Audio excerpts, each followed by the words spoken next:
people. Good evening.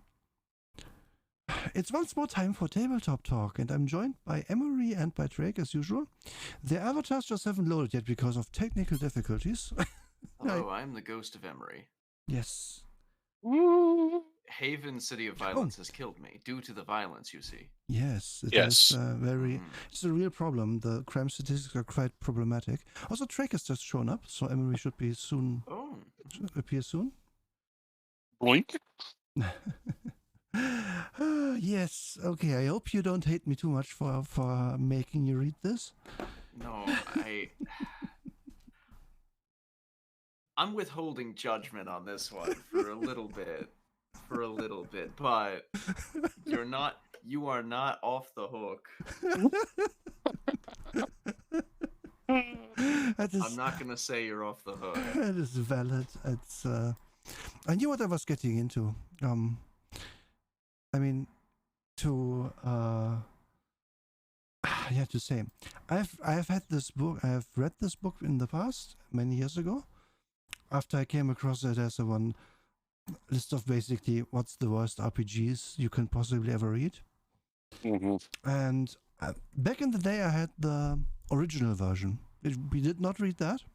Would have been about twice as thick at least. And Archwist, thanks for the host. That's me, yeah. Yes, that is you. Here the pings. Also, Tommy Highrise, thanks for the follow. By the way, I see you followed just before we went live. Oh, I love that guy. Mm-hmm. So back in the day I read that and I had that PDF somewhere.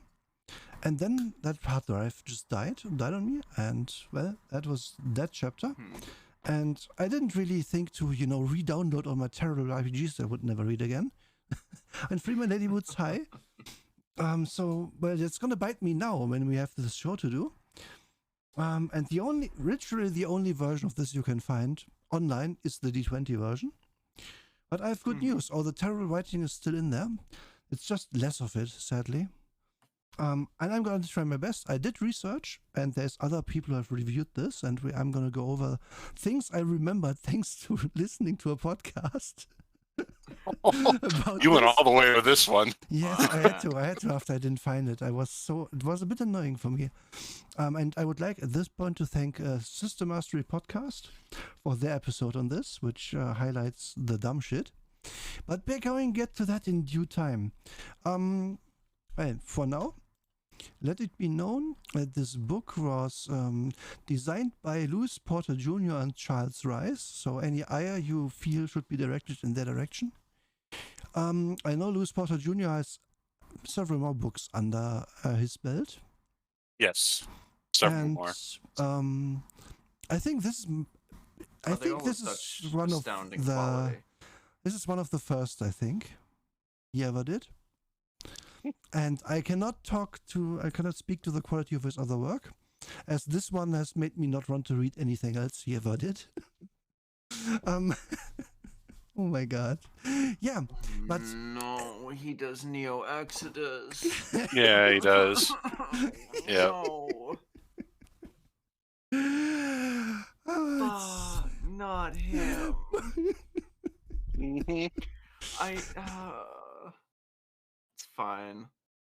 He also made his own company, apparently. Louis Porter Jr. Junior Design. Yeah. I'm looking at his website right now. Oh, great. Me too. Good to know that it still exists. Very important.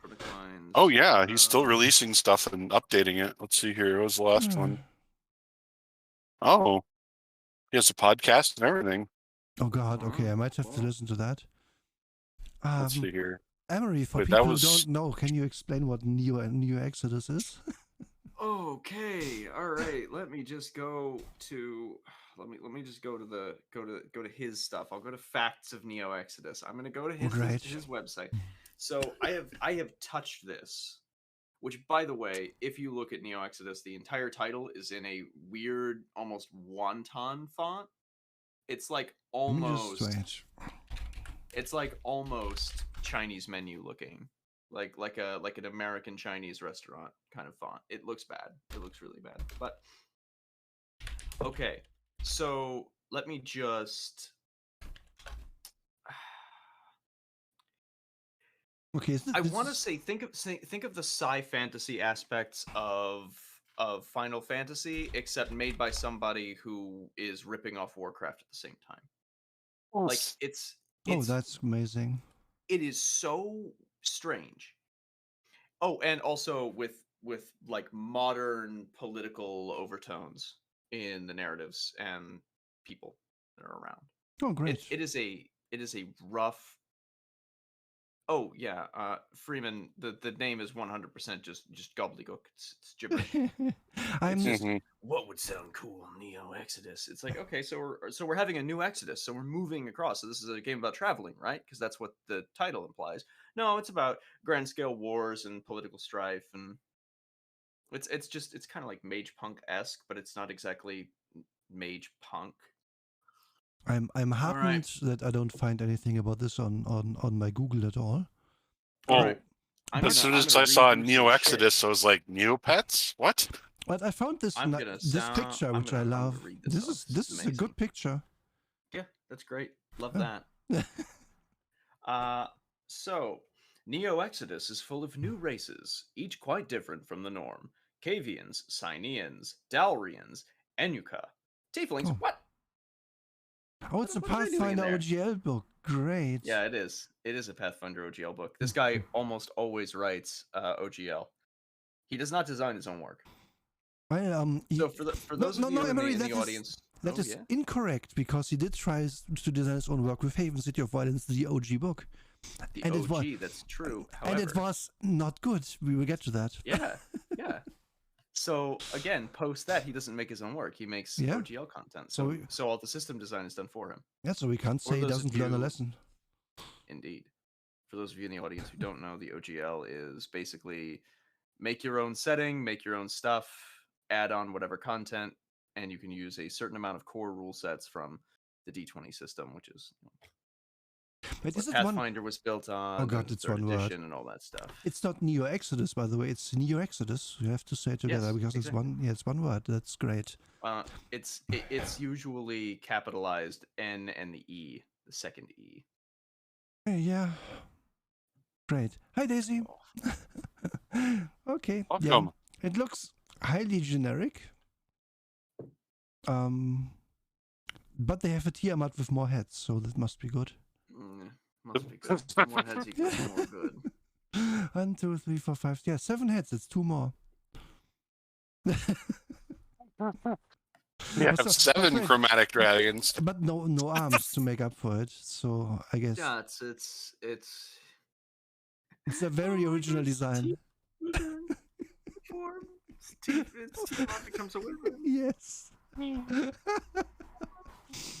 Okay. Well, we have delayed long enough. I'm afraid we have to go into Haven, City of Violence, D20 Violence, and these are basically the first words after the cover. Yes, and you will learn to appreciate that this is very indicative of the rest of this book, because if there has ever been a book with terrible writing on this show, then it would be this one.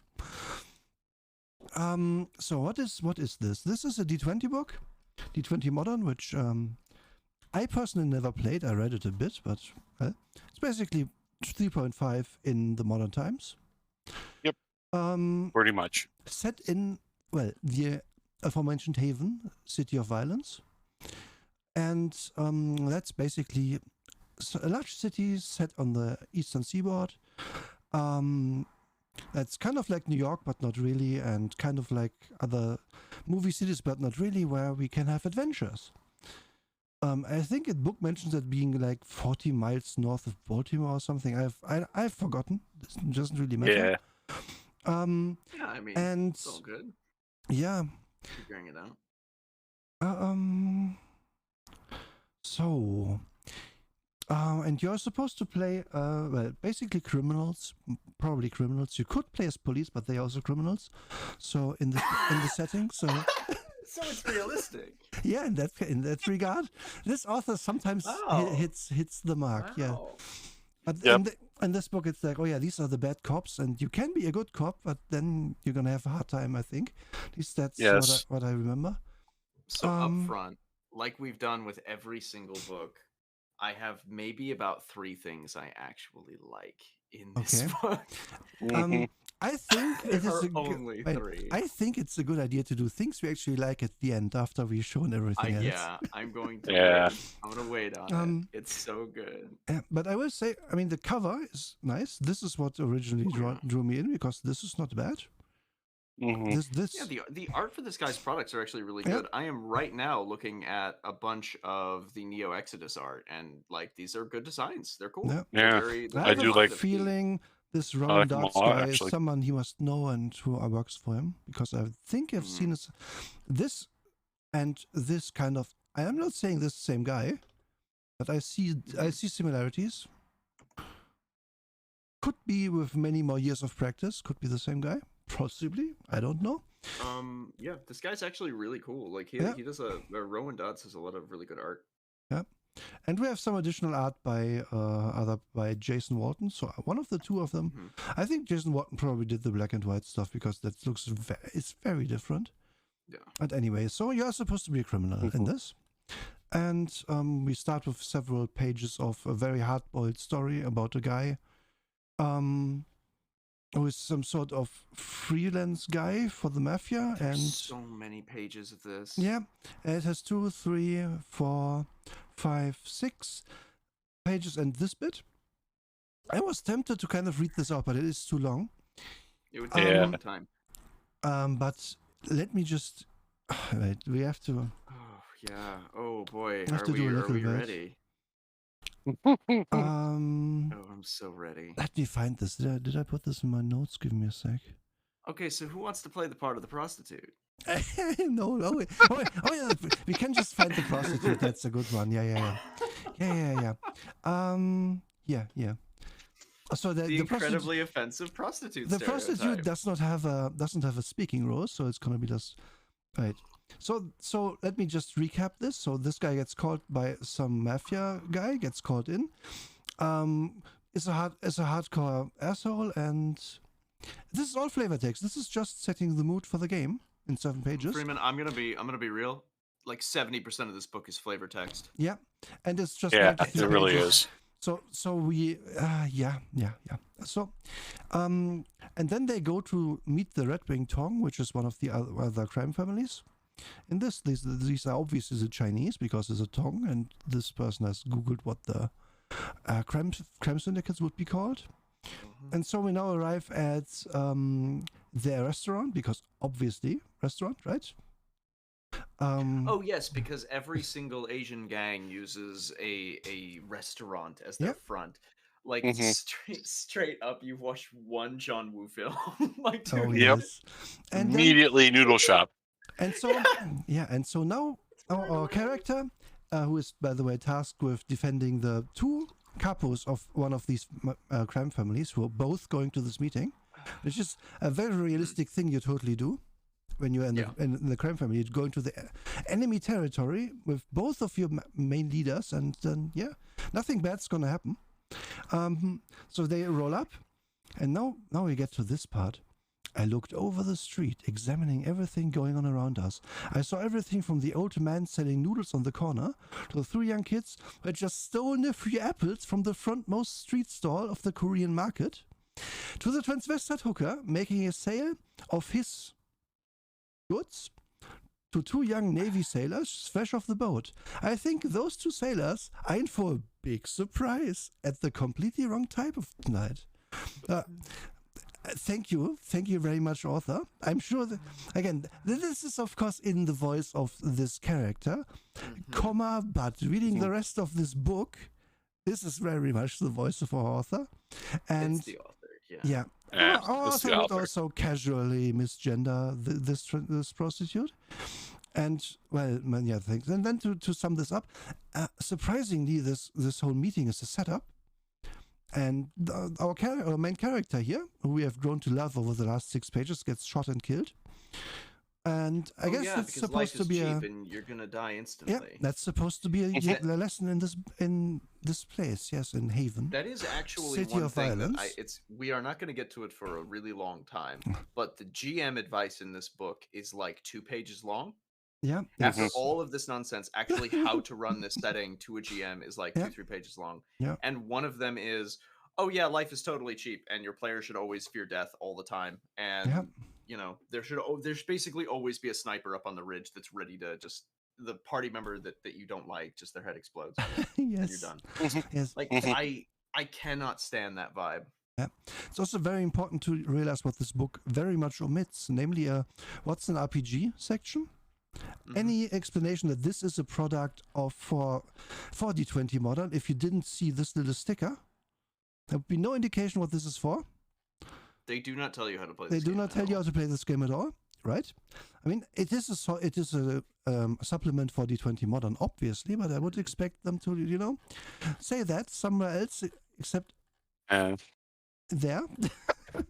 But, well, okay, so we are getting to Haven. And let me abbreviate this bit of the book. It's bad, folks. It's real bad. And we need to build a wall to keep the foreigners out.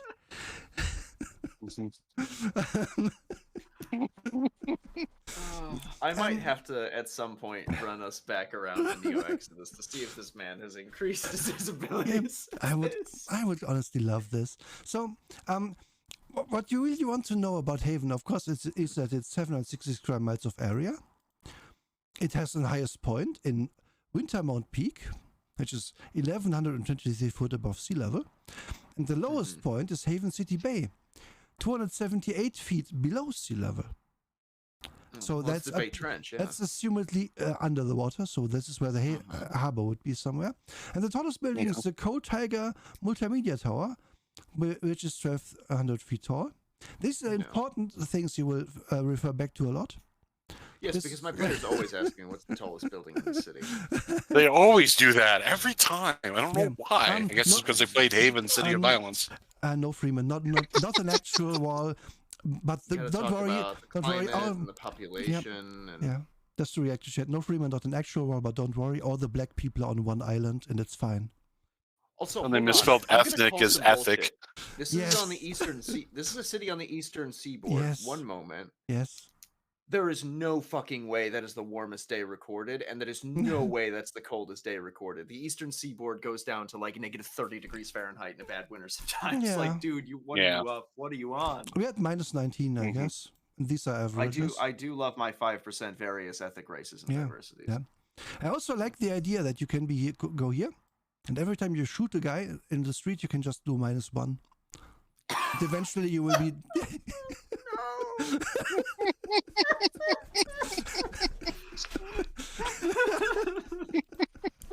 They have a big wall. No, it's not a big wall, not for real. It's just again, there's an island with all the black people on it, and we can. Yeah. I can't. The Nubian nation, it's so horrible. It's his words. That's what he says. Yes. Yeah. I can't skip it anymore. Being racist in this game gives you superpowers. Yes. I can't. Yep, I can't it hold does. it anymore. It flat out does. We try to not say it yet, but we can't. We can't get into This author is so bad. I can't. Okay, I got it all out of my system. I've cried enough. Okay. And well, okay. So we're not going to subject you to everything. The next 50 pages are just going to be about the city. So we're not going to subject you to everything. However, okay. Now I do actually like one thing here. I actually do like putting the city council members like named out. I think that's actually really cool. That's neat. They don't really tell you anything about them, but you can basically like just grab them and drop them into whatever part of the city you want, and make them, you know, quest NPCs or anything like that. Indeed. It's not. That's one thing I would say. Since we're here now, that's not bad about this book. The setting information he gives in an abbreviated form isn't bad. You could play this. It's kind of like on the level of, I don't know, Seattle for Shadowrun or something. It is not. It's a workable setting. It's just the way it is written. It's not great. So let's see. But it's my first note is literally, holy shit, the writing and grammar and tenses. Because, to get back here, if you love it when someone at random switches from past tense to present tense in the narration, then you will love this section very much. He does that a lot. He uses sentence fragments very frequently. His word choice is very poor. Oh, okay. So I'm gonna read something out of the population, and as somebody who teaches language and writing very consistently, I want to just go through this. Haven's population and ethnic diversity gives the city a mishmash feel, which, by the way, that needs to be hyphenated. It's not hyphenated. It is a comma. This is not a comma. These are two different sentences. Yes. So Haven's population and ethnic diversity gives the city a mishmash feel. It is a melting pot that possesses every racial group or cultural identity is boiled down to its most basic form. I have a great idea for this. It is not. What's that? Give me just a second. Like, I could rewrite that one sentence. I don't think this guy... Who edited this? Who is the editor here? The editor? Angus McNichol. Someone was mentioned as an editor. Yeah. Oh, they need two editors. Oof. Yeah, they have two editors, but I think those people just got the money and never did the work. Yeah. At a charitable reading. Give me just before we go on reading. Like there are very blatant issues with this, and that's not it's not particularly the worst thing I've ever seen, right? I've seen worse. Yeah. I definitely not many, have too. But this feels like a high school student's writing. It's not correct. Yeah. So, let's see, how do I put this on screen? Yeah. Just a minute. Just a minute. Oh boy, I'm so excited. A lot of this just reads like that one meme from ages ago, the ancient meme, the kid, have you ever had a dream? Yes. That's just, shit, and you have a dream in which it's very cool. Like, it reads like that. It's very strange. Okay, so let's do a little bit of this. So we had this. Yeah, my plan. So this has to be a dot. Possess. Wrong. Possesses. Every racial group and culture. I'm not gonna bother. So this is wrong. Racial group or cultural identity. Racial group or cultural identity is boiled down to its most basic form. That's not even anything. That's nothing. Yeah. This is even a sentence. It is a melting pot that possesses every racial group or cultural identity. Is boiled down to its basic form. So what? So it is a melting pot where every racial group or cultural identity is boiled down to its most basic form. Now, that would be a sentence. It's also wrong. Yes. It's also incorrect. But if you just removed that possesses and just put where in there, the sentence actually works. Yep. It actually makes sense. Very frustrating. This city is a simmering cauldron of humanity where every lifestyle, religion, or community can be found if you have the time and the money to search for what you want. Incorrect punctuation. Lifestyle, religion, comma, or community can be found if you have the time and money to search for what you want. Correct. So the comma from found needs to move between religion and or. Like. Yeah. Correct. I can't believe this is what I'm doing.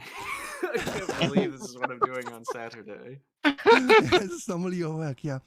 Haven is so many different things that it's hard to draw any average across the whole lot. Though this hasn't stopped this various censuses from trying. So obviously we're missing a word here. It could either be it's or it is. Yeah. You don't refer to a census like that. Not just in terms of like you would refer to the bureau. Would you capitalize censuses also? No, right? You could, but it's not great. Let's say maybe an error. Yeah, According to one recent study conducted by Economist Today magazine, real name for good magazine.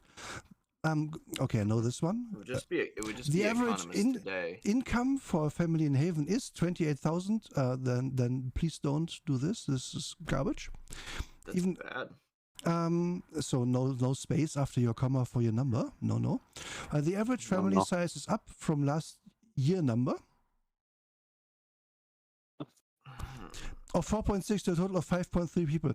So this means, by the way, that in a year from last year, abject poverty. They made that is like 0.7 new children per household. That city is growing like crazy. Yeah, that is not only incredibly fast, but that wage is super low. Yeah, the wage. It's the average income for a family. That's not for a person. That's a family. I mean, remember, so it's 90s money, but people. Yeah, it's still not a lot. But of course, 90s money, but also, wait, when was this book published? It's 90s. Was it like 2004, 2003? 2003. This is all. This shit is all from the original thing, which came out a few years before. So all right, gotcha. It's late 90s. This is verbatim. It's just copy still pasted. Bad. Yeah. That's still really bad. And also, I think you would have a comma here, right?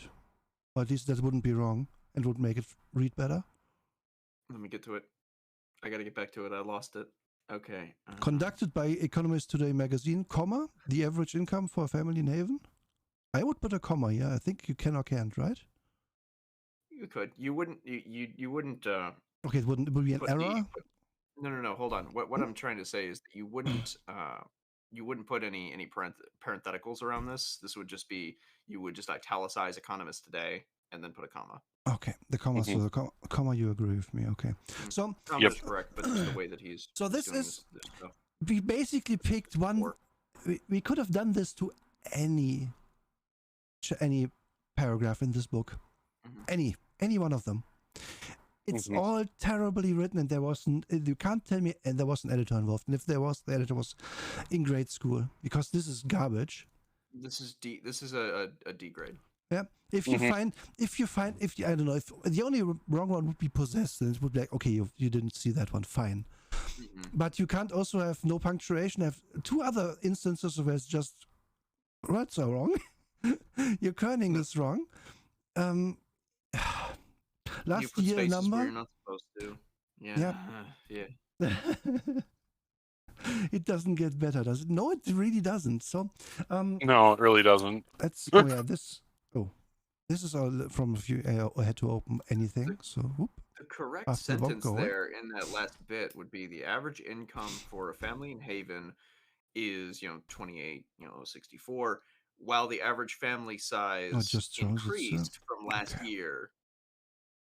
Increased this year from 4.6 to a total of 5.3. It's like they're just very basic things. Like this reads like it was done at the last minute. Yeah, this really does. So because I love stats, that's my thing. There we are. I dug up what Baltimore City's average income was in 2012. Close enough. 39,241. So yeah. Family size. I mean, it's that was the average family one. This town is supposed to be a really high highs, low lows kind of place. There's lots of have-nots and thus lots of crime. We're gonna get to the crime statistics. Don't you worry. Yes. Oh yeah, we're not even at the crime index yet. Yes, no, we're not even there yet. Yeah. That's where the stats really just like go off the rails and into the space. It's the worst. So yeah, so for people who aren't good at math, they're saying that it's an average family income is $10,000 less than it is in Baltimore City, which Baltimore City is pretty poor, so it's ridiculous. It's absolutely ridiculous. It indeed be crime time. But let me tell you about all the stadiums that we have. We have a lot of stadiums, eh? Yeah, just page 12. Okay, I put some gems which I just had to quote. I put them out. Other major sports facilities of Haven include the Haven City Downtown Sports Complex located in downtown Haven City. Which is this one, yeah. Can you spot maybe a redundant word or two that could be struck from this? Our author has a compulsion to name everything fully when he names it, which is really bad. I will it's say, really why bad. the hell is there a borough in Haven called Haven City? That would be like, yes, I'm from the New York borough in New York, New York. Like, what are you talking about? That's what that song is from, New York. That's the song. I imagine they're trying to imitate Baltimore because Baltimore has Baltimore City. I do love that. I do love that. It's terrible. But why? Yeah. I'm just throwing American cities on blast right now. Let's say my hometown here is also, since it's in Europe, everything was a village before it became a town. It's like 50 villages and one of them won, and that's the name now. So we do have one downtown area that is called yes. It's literally true in some cases. That town used to raid another town that's now also part of it. Yeah. They had the literal wars and feuds back in the Middle Ages. It was amazing. But that's also very normal for Germany, where the next forest over, you had a different count sitting on some throne. But anyway, I digress. So it's the page 12, read educational and culture institution paragraph. Oh yeah. So yeah, okay, I was supposed to read that. We're gonna see why I thought that was a good idea. Like many larger cities, there are many fine institutions of higher learning and education throughout the 6 boroughs. They include University of Haven, Haven City University, and Coral University. All of these universities are located in the metropolitan area of Haven City. State University and Freeman Hill College are located in Freeman Hill. Winston Military Academy, Lincoln College, York University, and Arcadia College are located in Arcadia. These are super important information. I want to know about my crime game, by the way. Well, yeah, I would want to be an educated person. Yeah, and this is very much an indicator. So we have University of Haven, Haven City University. I know it's not unrealistic that these two would exist. That is actually 100% how American cities. Yeah. Universities. But it is. If you just word search this fucking book for Haven, it's half of the words in the process Haven, because he has to mention the name every time. And the same goes from museums. 599 times. Yeah. I'm literally watching the count just like shoot up as I type in search for Haven. Okay, it's gonna stay open now. They're gonna have the Haven word search open as we go through this, because this is amazing. It's a good idea. Yeah, you have to.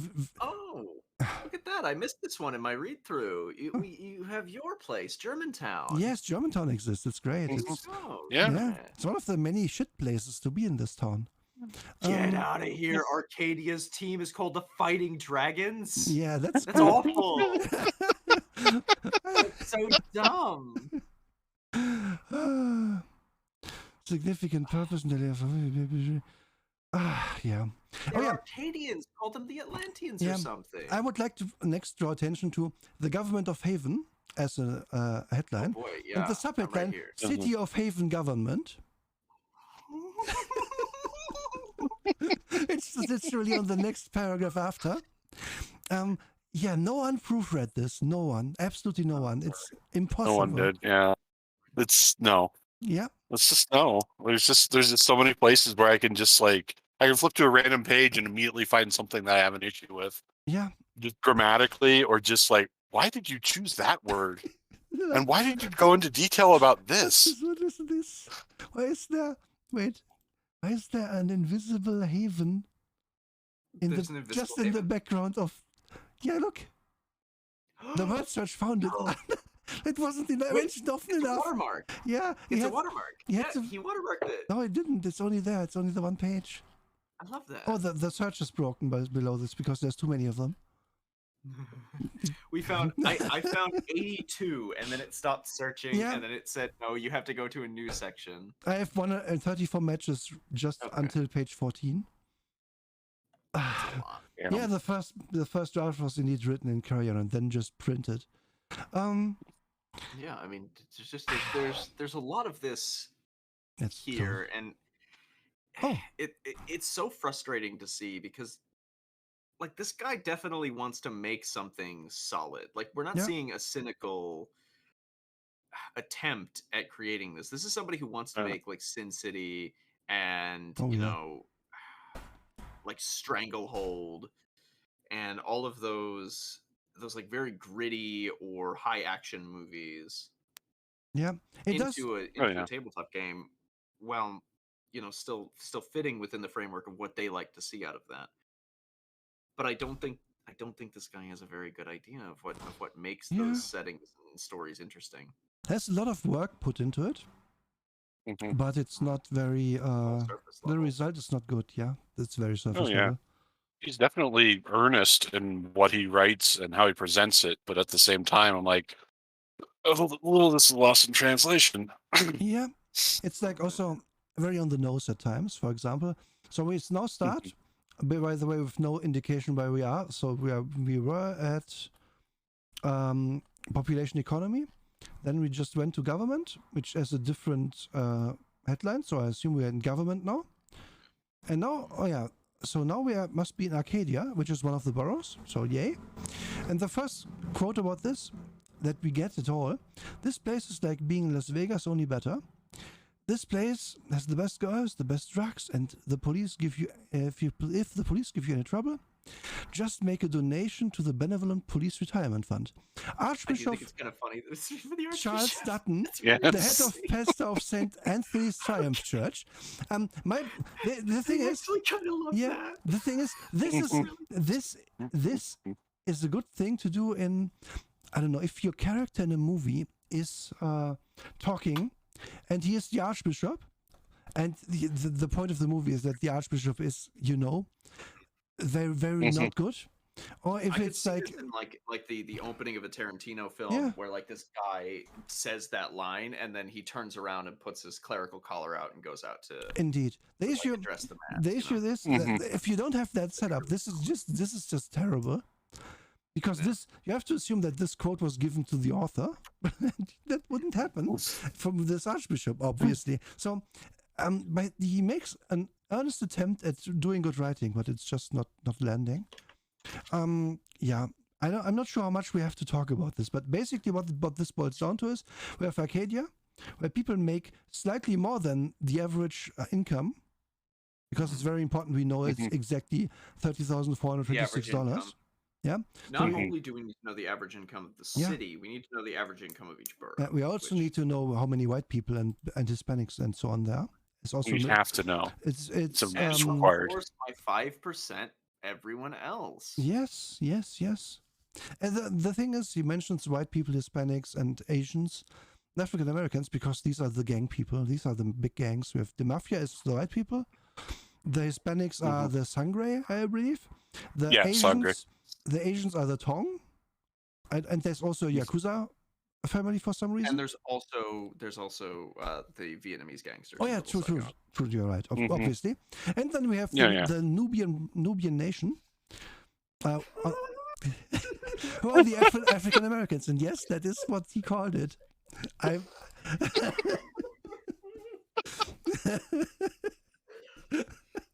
Also known as the Nubian Brotherhood. Yeah, because they need to call it that too. Right. It's both are used, yeah. So, but well, Arcadia is the kind of the mini Las Vegas. So we have a bit of gambling town in there, and then it has different parts of the city which we all it's very important. That there's Carson, which is I don't even know. Oh, it's right. It's the Slaughterhouse District, which is right next to the casinos. Great. That's why. That doesn't make any sense. Yeah, Slaughterhouse District's also very, very common in the 90s. Still not. Was already very much that industry in towns, but whatever. Yeah, that industry was being pushed out to large farms. Yeah. Then you have to know that there's Taft Hospital. I don't know what Taft Hospital is, but the next one we will read about is specializing in eye, nose, and throat medicine, which is an important tidbit of information that will come up in game every day. In case you have, I don't know if you have COVID or something, if you play this in current year. That's right. My mobster has a cold. And then there's York University. There's James White. Why would you want to go to the university in the slaughterhouse district? Why would that be your pick? No. This is wait, where's? Oh no, it is in Carson. Okay, it is in the slaughterhouse district. Good university, I'm sure, teaching animal husbandry or something. And then just out of nowhere, there's James Whitestone. Yeah, he's just a guy. One thing about York University I didn't notice on the first read, they have the Gruber Archaeology Center home, which makes me think, what is this, the Hans Gruber Archaeology Center home? Oh my God, where's that? Where you can find relics from action movies? I mean... Oh, there. With all these trailers, I think the idea is, what the fuck? I did not... Okay, skip through this. I think the idea is that you rob this place. Yeah. Because we it's like they pretty much spell that out. Train the reader in powers of the mind. Yes. Now you can get minor psionic powers in this game. They are in here. Yeah. It's a feat. Yeah. Oh yeah, I can't wait to get to that part. But for now, again, we talked about a part of the city, we talked about the hospital, a university. Now we talk about the dude. We talk about two guys. For no reason, and it's very well delineated, so I know immediately that James Whitestone is a dude just because he's called James, because parts of cities aren't called James unless you're in Jamestown. And yeah, I guess he's a dude. He was born and bred in Haven native. Like, what the fuck? With battle scars to prove this. And then we have our Polak, our resident Polak, with the most Polish name you could ever have. Yeah, that's pretty Polish. Like, and of course, he's in the meat packing industry. Yeah. That's what I'm saying. Like, what the fuck? You get this guy named John Vernikowski, give him the nickname The Wall, and then say he's like a gangster in the meat industry. Like, yeah. Yeah. And of course, he murders people and then grinds them into fucking sausage. Of course he does, because this is Haven City of violence. And they point out that sometimes they get turned into cherry flavored Jello. So you know, I would have said this is kind of like Snatch, but I think this is older than Snatch, so I don't know. Is this older? When did Snatch come out? I'm not sure. 2000, so it could very well be. It is older than, again, we're reading the verbatim copy paste of the book that came out in the late 90s. And then we have Germantown, which is basically, Germantown was originally built with the blood, sweat, and tears of the German immigrants that first came to Arcadia. It has constructed stone buildings that have stood the test of time, but have lost their once elegant appearance, now clogged with dirt and grime from the city, making them black, almost burnt and twisted. It was one, oh, these are two sentences, actually, okay. Many of There's like a supernatural quality to the city. Yes. The book would be heaps better if this was supernatural. But he never goes there. Many of the older factory buildings have been converted into modern-day shops or gambling dens for the visitors of Arcadia, but even after all of that, some still call this place home. What? What? Yeah, what? Of course people live here. It's, no, gambling and the buildings are old. I can't live there. Again, the writing There's in this so much game, dirt. Any part of this we read out loud is going to be terrible, because it's just all terrible. And then you get to the next college. All of a sudden, we have the Winston Military Academy. We have Gideon Park, which is not a park; it's a part of the city. I thought it was a park. No, it is just a rich people town, I think. Why is a reporter here? Because she lives in Gideon Park, maybe. I don't know. Yeah. Right. Yeah, it's good. This is most historical place in North Haven, Gideon Park, yeah, whatever. There's just so much. There's just so much stuff. Urban phantom serial killer named Milk Baby. What? Yeah, we're gonna get to Milk Baby. Don't worry. That's yeah. We're never gonna get away from Milk Baby, are we? Where did you find this? Where's Milk Baby? That was under reporter Annie Williams. Yeah. What? Several Yeah, Pulitzer we're gonna Prize get there when awards. we get to the Nubian Nation on Rome Island. Okay, okay, I was just about to say, okay, we are gonna get through a lot of this stuff. Let me just tell you, folks, it's bad. It's real bad.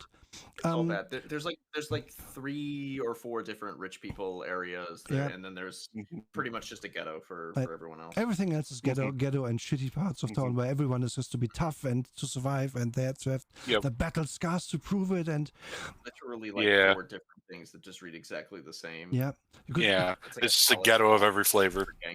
Yeah. Could really take one paragraph and word replace some things and put it in again. I think that has happened, and you just don't notice because it's all so weird. But yeah, there's then obviously the parts of town that are controlled by non-white gangs. They are all terrible. Every single thing. It's awful. Yeah. I do want to talk about Zone. Oh yeah, Zone is great. I want to talk about Zone. So this is not the Zone you might know from the internet with the tentacles. This is a different Zone. I didn't think I'd get a Zone reference. Of course, from me. I never thought I'd get a Zone From me, you reference. get a Zone reference instantly. I'm so happy. Okay. All right. So the Zone can be a paradise to some if preying on defenseless old women and helpless children is your idea of fun. Like, what? Why are people from this area just like violent sociopaths? It's literally just Super Vice. It's Super Vice City. Yeah. It is. It's also why the it's like if Saints Row was super serious. Why the fuck is there a dude here hanging upside down from the ceiling doing Mission Impossible shit to an elevator? Vibing, because they saw Mission Impossible and wanted to draw a picture like it. This is probably a case of I have this art. Can we put it in the book? Pay me $5. And then we have Wind, which you might think, what is it talking about the weather now? No, this is a guy. This is a guy or maybe a girl who is we don't know. Somebody. The best sniper ever. Yeah, the best sniper ever because they know how the wind is blowing. Wow. Wind, so cool. Also known as Deus Ex Machina. And then we've got Freeman Hill, which is just the 1950s area because they wanted to include a weird Fallout thing. Yeah. We just wanted to make an area where all the white people look like Mr. Rogers. And and they also saw. Hold on, what's the demographics here? Oh yeah, I'm not seeing demographics on Freeman Hill. Obviously all white people, right? Oh, they stopped giving demographics now. Did they? No, they will start again. They will start again. Don't worry. Yeah, they bluntly say that it's extremely diverse. So I'm like, okay, what does that mean in this thing? Arcadia. Where's the second one? Yeah, Armistead. Does Armistead get stats? Armistead did not get stats, but I think this. It seems random. Yeah, they started again in Golden Heights. What the hell? Yeah, it's of course, Golden Heights, the place where all the rich people are. It's 80% white and 15% Asian, with 5% everything else. Yeah, obviously. Of course, yeah. That's where all the new money is. Oh, but we have to go a bit more up, please, because we have to talk about we have to talk about fear. Oh no! Tell me about fear. Yes, of course. Tell me about hate, fear. Racism, and prejudice all come with the territory in Haven. Use the Oxford comma every time. He uses one comma. Most people don't give a damn so long as numbers. Number one is taken care of. So. I thought you said most people don't give a damn about the Oxford comma. Are you about to cancel my whole existence? No, I love the Oxford comma. Oh my god, this book is breaking my brain. The more we dive into it, the more I lose track of reality. This is Fear and Loathing in Haven. Some people place the blame for their failures, for their lives, on the shoulders of others. Those who look different, those who look alien to them. This is, by the way, the author talking about his own things, I think. Racial tension is easily forested in the minds of the downtrodden. Hate provides people with a reason to exist, but for fear, capitalized as F, it is more than that. He doesn't hate for the sake of hate. He truly believes that whites are superior, capital W whites, that the They have the God-given right to dominate the lesser races. Worse than simply believing all this, fear has an infectious intensity that helps him spread his poisonous message. Okay, now I'm going to really quick say a psionic white supremacist leader is a ridiculously cool idea for a villain. I will say one thing. That is such a cool villain idea. One of my all-time favorite stories ever written, which is Worm, has a whole gang of neo-Nazis with superpowers. And their leader is Kaiser, who has the ability to shape metal. And that's really cool. And that whole thing works really well. The thing is that that series takes about 100,000 words to set its shit up, because it is doobie long. Meanwhile, we are going right from Captain Fabian Steele Cardoza to Fear, and I wouldn't fucking know what's going on if I read this for the first time. I only know who Fear is. The writing in Fear's section really feels like the writer is trying to say racism gives people a reason to live. Yeah. Which is really yikes, man. Yeah, that is really yikes, my guy. Yeah, the book is a fucking fever dream. I agree with you, man. This is this fucking book. I don't understand this. Yeah. I don't understand the guy behind this. I don't think I would even want to talk to this guy. Yeah, I don't think I would either. No, I like after looking at his other products, I'm like, I don't really have anything to gain from any of this. Thanks. Yeah, and again, if you ever publish a book and you have a talk about your town, please put your NPCs into a box somewhere. Yeah, a different font, so it's fucking clear what I'm reading, because the Fear, you named him that, but we don't know that. It's gonna take you. Yeah, you should do like a hyphen. It's gonna take you. Leader of the Templars. Or it's gonna take you until this whole place does not mention that we're talking about a dude. This talks about the concept of fear as seen by the author, and then hate provides.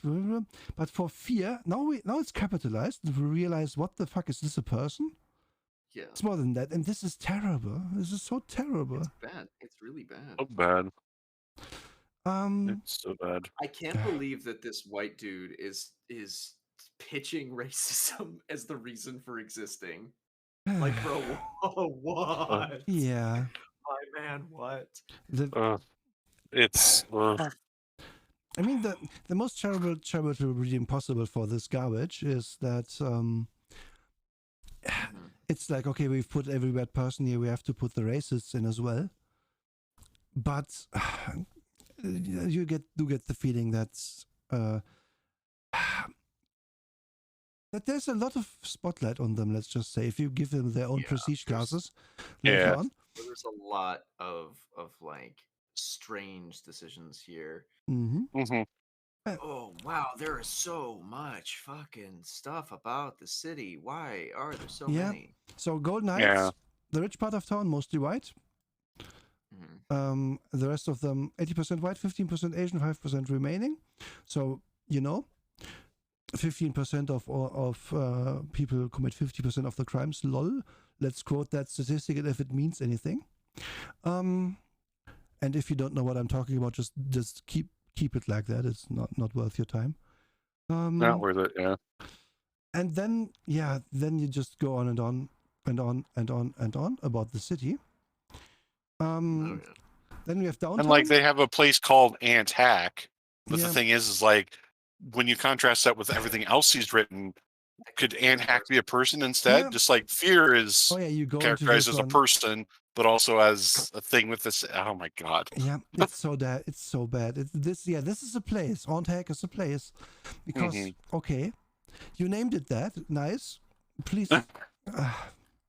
Could you just say like location Ant Hack or neighborhood Ant Hack? It's just one word. On top of that, I just the way that they characterize people here is so odd. Like people are being used almost like the locations, where it feels like you're going to meet these people, and they're just there to say something, to give like a pitch about like the state of a city or Yeah. the concept of being in the project. Like they even use the term super predator. Mm-hmm. Mm-hmm.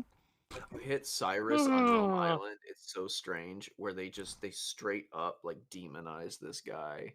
Oh yeah, it's they literally awesome. called him the devil incarnate. Yeah, It's so wild. let's go down a bit. So we have downtown, which is downtown. You would have thought. Yeah. I think this place has like the Silicon Valley. Who cares? Who fucking cares? It has literally, so you know the mafia is there. Fine, fair enough. Yeah. And then we have. I can't believe like every single time we scroll down, there's another project. There's another ghetto. Yeah, it's always every got one. single place has one. Probably the rich people town also has one comparative ghetto somewhere. Yeah, it's yeah. Yeah. Dan Heck. That's what it is. Yeah. Yep, it is. Yeah. So Rome Island now. Mm-hmm. What is Rome Island? Rome Island is the quintessential slum of the city of Haven. So realize that this comes last in the book after we talked about 10 different slums the city also has. Rome is envisaged wrong. Rome was envisaged as a new development for upper middle class African American workers almost 50 years ago. They came to Haven in droves looking for better life, and the one they had known. Conversely, I think that's also wrong. Over the course of the several decades, thank you, this once bustling neighborhood community has been reduced to a war zone, the major casualties being children's innocence and everyone else's spirit. That's the major casualty in the war zone, not like...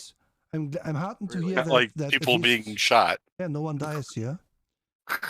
Here. Just kids fucking they watch bad movies and they lose their innocence and play Dungeons and Dragons. This is exactly why I said this is exactly why I said Rome Island build a wall. It was because it is a fucking island with the black people on it. Again, they built this 50 years ago, put the black people on their own island, and then big surprise, the island is violent. I'm sure there's nothing systemic here. It's just black people bad. You're lol. At least in the mind of this author, for sure. And really, it's so odd. The theming of this is, well, we gave them their own island, and look what they did with it. That's the vibe. It is the idea of like a white dude looking at Harlem and not looking at how like the economic disparity has worked over like 100 years. Yeah, not it's just they ruined their own neighborhood. Yeah, they were free. They were freed as slaves, and then instantly had all the advantages and no problems. And there was no redlining, there was no projects. Nothing bad has ever happened ever again. So why are they so poor? Lol. This was built around like the 40s or 50s. Yeah. In the time this book was written. Yeah. This was built in like the 40s or 50s.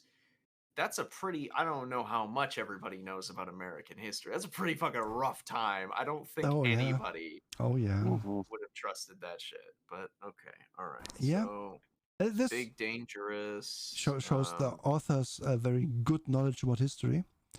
Because if his 90s in the 40s, the 40s, 50s, that's fucking stupid.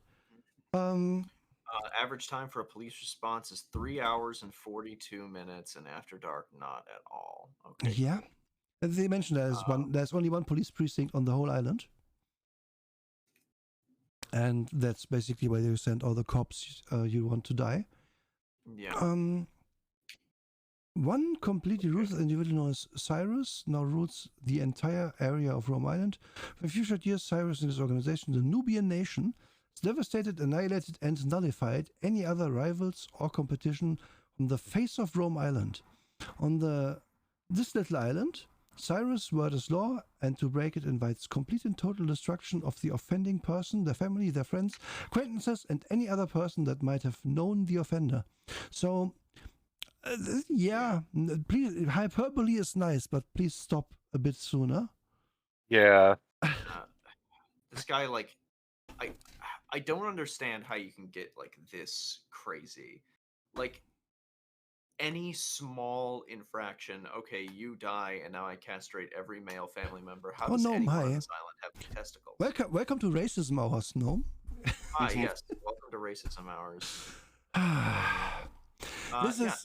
So instantly, and of course, because we're talking about an African American population, we have to bring in some sort of castration subplot or element, of course, because that's what we're doing. Immediately,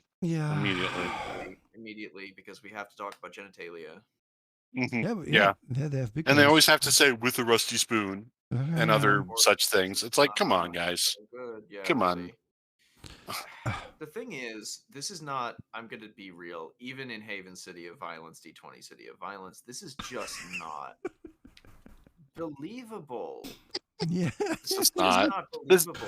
This is like they're saying Coney is running Rome Island, and it's like, no, Coney is not running Rome Island. If the guy is running the gang operations there and the drug operations there, it's because he is the number one employer. It's because people are working for him instead of working for other businesses, because that's the only way to make money with the economic disparity and issues that they're facing in the community. That's not an evil guy.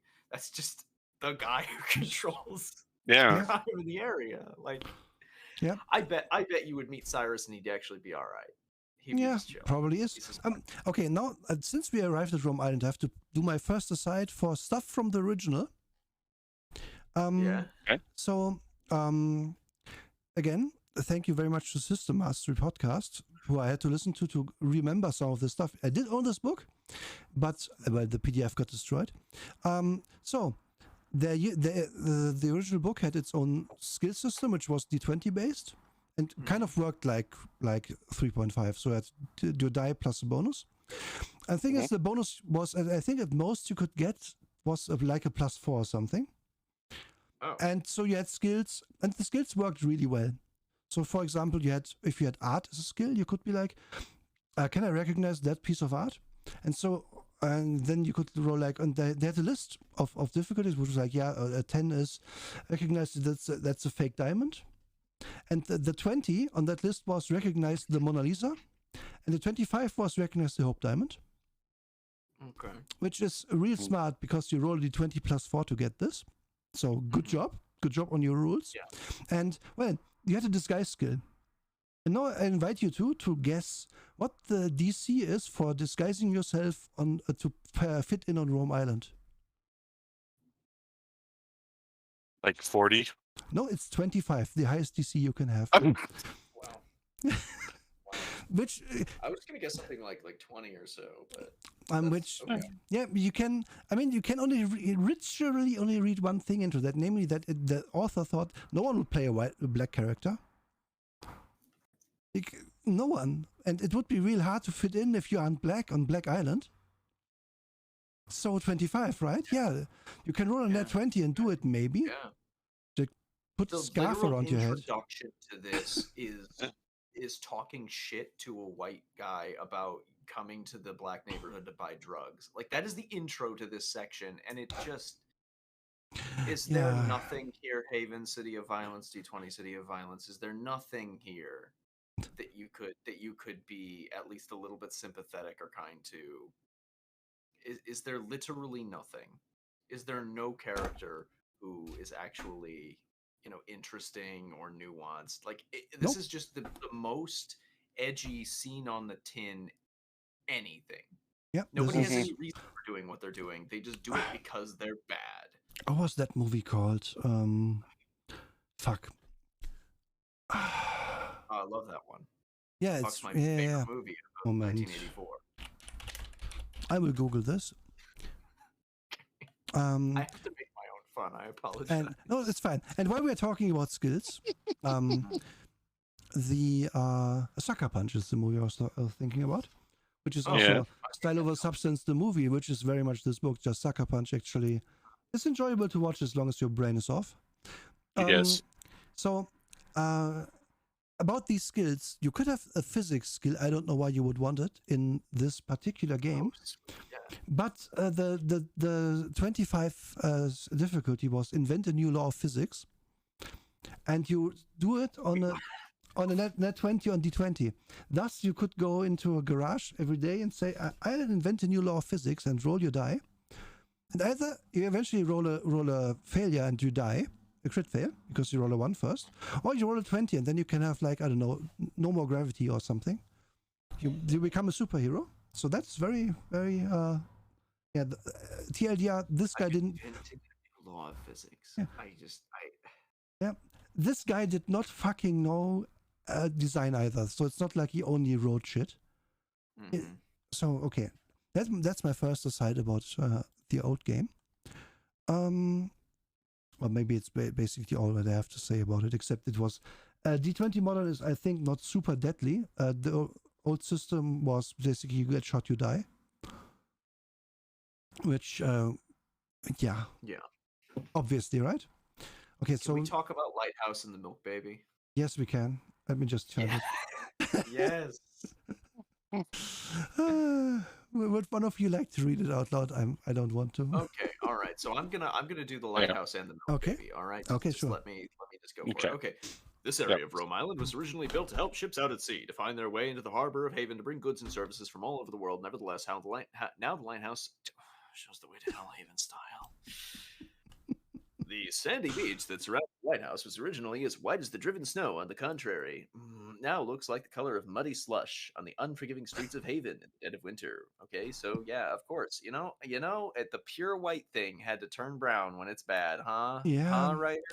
Yeah.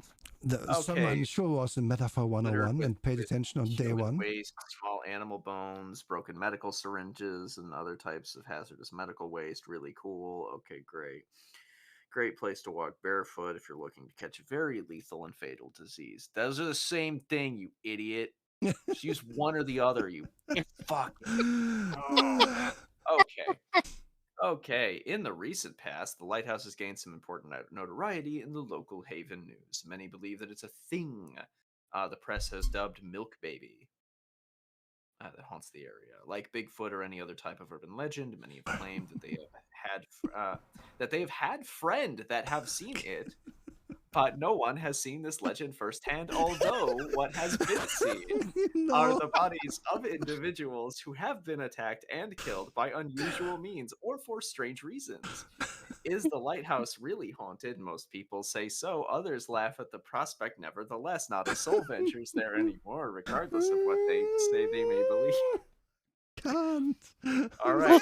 Okay, so what is we just forgot half the fucking punctuation marks. It's so shit. All right. So really bad what one. is the Milk Baby?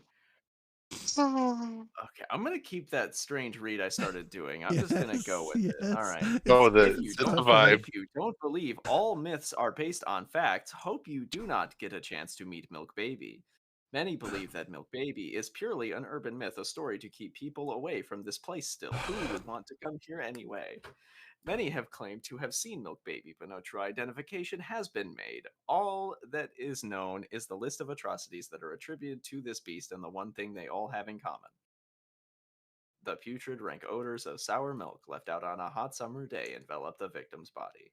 Multiple sentence fragment, but basically, serial killer dumps milk on people. Yeah. That's so strange. That's such a weird idea. Like, could you imagine? This is like, oh my god. Okay, so didn't this come? So Gnome has subjected me to watching one of the Purge films. This dude is just like the serial killer from the first Purge. That's all he is. Oh, he's just true. a crazy serial killer. And then he has jugs of milk that are rotting at his home. He goes back and gets one and dumps them on people. That's so crazy. Like, what? That's so weird. And I could actually get down with that. It's so weird. So weird. Yeah. I like weird things, but like, I started to just have an out of body experience reading this out loud. All right. So wait, the lighthouse isn't the most dangerous part. Red Hook is. Yeah. The one location in all of Haven that is said to be a place beyond hell. All right, the place that is beyond evil. The Red Hook crime rate. Okay, it's astronomically unbelievable, with the average cause of death for males being between the ages of 15 to 21 being a tie between two. Okay, whatever. This what the fuck? Why did you do this? This is weird. Right. This book. Okay, that's also inconsistent. All these rates and whatnot. Did we ever get to the crime index? Yeah, we are going. We are getting there real soon. Don't you worry. Oh my god, I forgot where it was. So somewhere else in the book, we're getting to the gangs now. I'm not gonna find. I'm not gonna search, but somewhere else in the book it says that the whole of Rome Island is one police precinct. So. Who the fuck is this people? The majority of Haven police officers that work this beat last for 3 to 5 months. An officer will either retire early, transfer out of Red Hook for another location to Haven, or they are taken out in a pine casket. So I guess the police station is also in Red Hook, and they're just not doing anything. They have two. They said there was just one, but there was actually two. There's the secret Red Hook police station all along. Mm-hmm. Oh my god! Yes. the tiny satellite police station. Yeah. Okay, and now we're getting to the gangs. Again, don't put this on a new page. We only have 93 pages. Yeah. We have to be very frugal with our paper. So make sure to put this just into your flowing text. And we are going to the gangs now. We have the Calucci crime family. We have the Department of Federal Investigation, because the FBI didn't want to be in this. Yeah. We have the DFI here. The City of Haven Police Department. Like, okay, it's not all gangs, but it's these are all criminals, except maybe the FBI. Well, a long discussion, whatever. Then we have actual terrorists, which are called Helix. Okay. Then we have the Independents. I guess they are not just a political party. They are also now criminals. Oh my god, no. I'm dying. I'm dying here. The Independents. Okay, everything in Haven is connected to something else. Independents are not connected. They have no connection. They have no one to back them up. They have no one to save them if they get in over their head. Independent, freelance, individual, autonomous, detached, Ronin. These are synonyms with the word death. What are you doing, bro? Why would you throw Ronin in here? Why are you doing these things? Because there's a Japanese gang. But there are a small few. Okay, so you can be independent, but you will die even more than anyone else. You'll die harder than the people who are dying right now. HIN. Okay, so it is just by letter. So then we have the Nubian Nation. We already know about them. Yeah. Yeah. That mentions only one police station operates on Rome Island. Wait, but you just said there was one in Red Hook too. Yeah. And then there's just officers doing the beat in Red Hook. I guess they're driving over from this one police station. Also, Red Hook is on Rome Island, so it could just be there. Word building is left to the reader to do. Who cares? They have the Red Wing Tong. We have the Sangre, who are the Hispanic gang. We have the Santucci's, which are the other mafiosi guys. We have Society of the Rose, who is who were they again? I just want to point out that there is a guy whose name is T'Chaka in there. And there's also Gabriel Silverberg, which I'm sure is... that's true. Enigmatic Ekusilot El Khalid Ab Alalim? What the fuck? I didn't read this part. I was skimmed over. Whose name translates from Arabic means the eternal servant of the all-knowing. Is this a cult? Yeah. Are you a cult? I think this is a cult. Yeah, it's just Society of the Rose is an Armageddon cult, masquerading as an ecological political organization. Great, that's what we were missing from this book. We're getting there. We're 2 away. Yeah. We're so close. That fits in perfectly. Yeah, it does. Are they based in Red Hook? I mean, gosh. Also, then we have special operations. These men in grey. As they're called on the streets of Haven. Who are they? So we have just enigmatic guys who do crime. Men in Black was taken, so they're Men in Grey. And we have the Templar Knights. These are the racist guys. This is the white supremacist gang. No. Everyone in Haven is racist. The paragraph even says so. Oh yeah, but true. These guys are just more racist than the racists. Oh, see, and they bluntly say in the section their leader is named Fear, but the section that talks about Fear doesn't mention, this guy leads the Templar Knights. Yeah, you have to do you have to do your own thinking on that one because Wild Card Association Prometheus. Oh, I saw that. Yes, double races. You can only be if you are double races, you get bonuses to your attack. Yeah. Yep. Yeah, we're gonna the right card organization of Haven. This one. Oh, okay, who cares? I don't care anymore. So then we have the top 10 most influential people, who are some of them are classified. I don't know why you put that in here. Who cares? Yeah. Just if you're not gonna tell us, then why bother? Then why put them in? And if it's like, oh, but it's a mystery, then fuck you. It's your setting. You're giving us literally everything else. Just put that in too. Yeah. Also, I actually hold on. Yes. I actually do like magazines, newspapers, radio, and television stations. I think this is actually really cool, and I think if you are running a modern setting, having these things is a great idea. Indeed, this is good. This part is one of the first good world building parts, I would say, because you can be in a story game where like, okay, and then I turned on and then I bought Empire City newspaper because it was Sunday and it's a weekly one. I always like to read that because character explanation. It's not something I would see coming up a ton in RP on table. But who cares? Then you can just say, okay, the bartender turns on the business network for some reason, and then you can listen to some stuff that's pertinent to the adventure, which you don't know yet because it's set up. Exactly. Yeah, it's good. 10 richest people of Haven also good. You can work for these people, or you can get fucked by these people. That's fine. And now we have the crime index, which we have all been waiting for. So I prepared for this. Let me just see where is it? Yeah. So this is New York.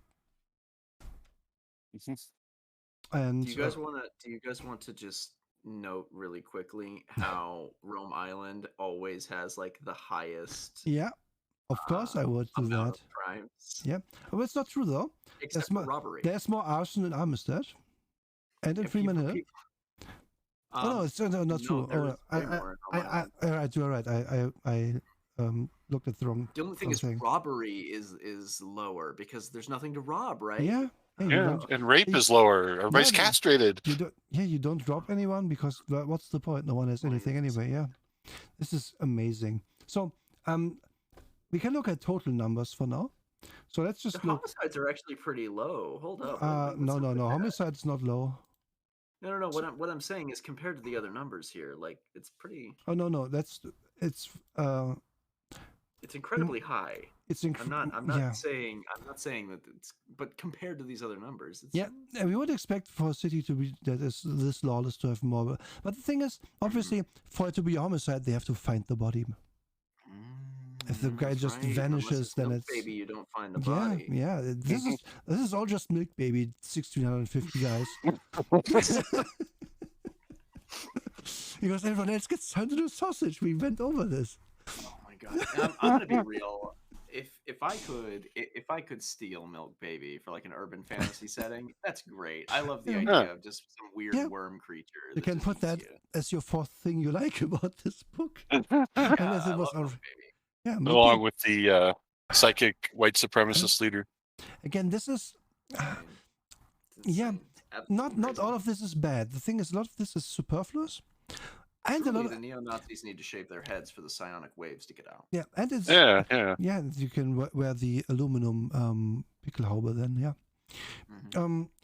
The thing is, yes, if it was written at least competently, and if you dialed back the racism like 20%, then it would be a book you could publish in the 90s. No one better than I. But this is known in bad RPG circles precisely because of how dumb everything is. And these crime index statistics here, they do be high. Again, New York has literally, so this is all cases put together, 184,000 in 2000. We have 746,000 in a city of half the population. Yeah. So that's a lot of crime. So that do be a lot of crime, and every single number here is also a lot higher. I think the only thing that even comes close It doesn't mention larceny direct. No, it does. It doesn't mention grand larceny. Oh wait, which one was similar?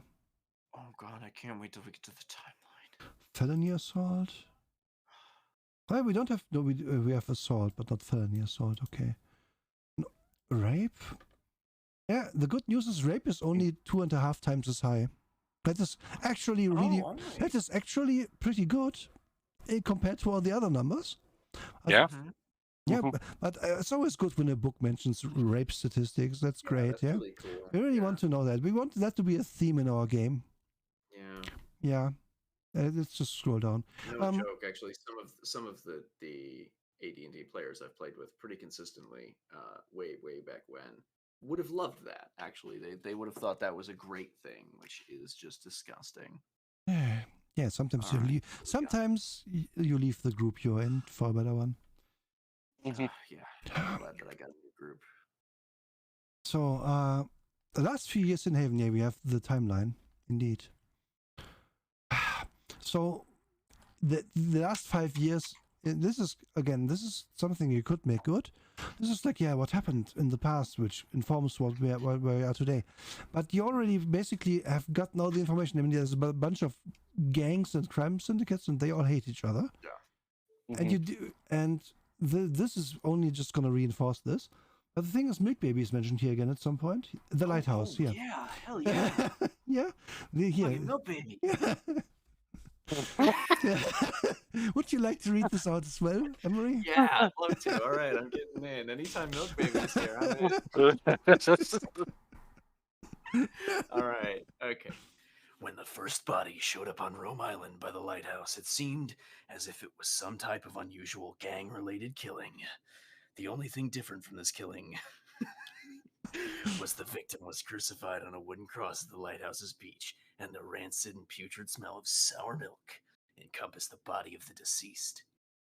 It didn't seem that important at first. Then more bodies turned up, all of them crucified and smelling of sour milk.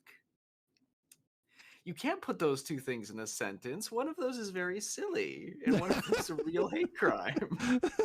The Haven Police Department took action. After the 36, holy shit, 36 victims turned up at the lighthouse, the Haven Police Department started to stake out this area for the killer. But it all went wrong. Fuck. Every time that police sent officers to the stakeout to the lighthouse, they were found the following morning, like the other victims, crucified on a wooden cross with the rancid and putrid smell of sour milk surrounding the police officer's body. With all these incidents, the urban legend of the Milk Baby was born. This is so wild. Yeah, they literally waited until 36, and then every single police officer. They didn't send like a group. Yeah. They didn't send like a group. They sent one guy. Yeah, they sent one guy in a car at night. Imagining like the meeting about it. Sir, can we at least use the buddy system in tracking him down? We only have one precinct on this island. Catch that milk baby. Yeah, we only have one precinct on this island. We're not made of money. Use the only car we have. But it says police on it. Yes. Oh, we have a bicycle, sir. They stole the car. Kowalski, you're gonna head out there on a bicycle. No, you don't get your gun. Take the truncheon and get out there and you catch that milk baby. They take the horse, but they already ate him. So when I say Milk Baby killed all these people in the crime cities, I kind of mean it because, again, 36 victims, 36. And he had 5 years to go because we are in 4.5 or something. I don't know. So it's not, so could be Milk Baby could be very prolific, and apparently you can't be caught. So yeah, because he's nothing. He's not real. So then he's a monster. Shortly after Milk Baby shot up Cyrus, unified Rome Island. So you can assume Milk Baby and Cyrus have a connection. So the plot thickens here. Then we have the Asian Invasion, which is also great title, man. Great title. That would be a sick band name, though. Yeah, it would. I would go to an Asian Invasion mosh. That sounds dope. Yeah, this is about we are making cars, and the Asians muscled in on our business, and then we had a Crimson Eagle triad all of a sudden, and oh my god, this book. I'm desperately looking for more Milk Baby, and it's not here. No. Yeah, there's more Milk Baby. Oh, where is it? Where? Urban legend lives. I'm gonna do another one. I'm Yay. so happy. And then, well, we have more years of people fighting and killing each other in the city. In the city of violence. Present we are year of fear. So this my God. Is this Guys, a racist this is man? Literally about. Is it? This is literally about about Milk Baby killing a SWAT team. This nice. is fucking sick. Okay. He's the best.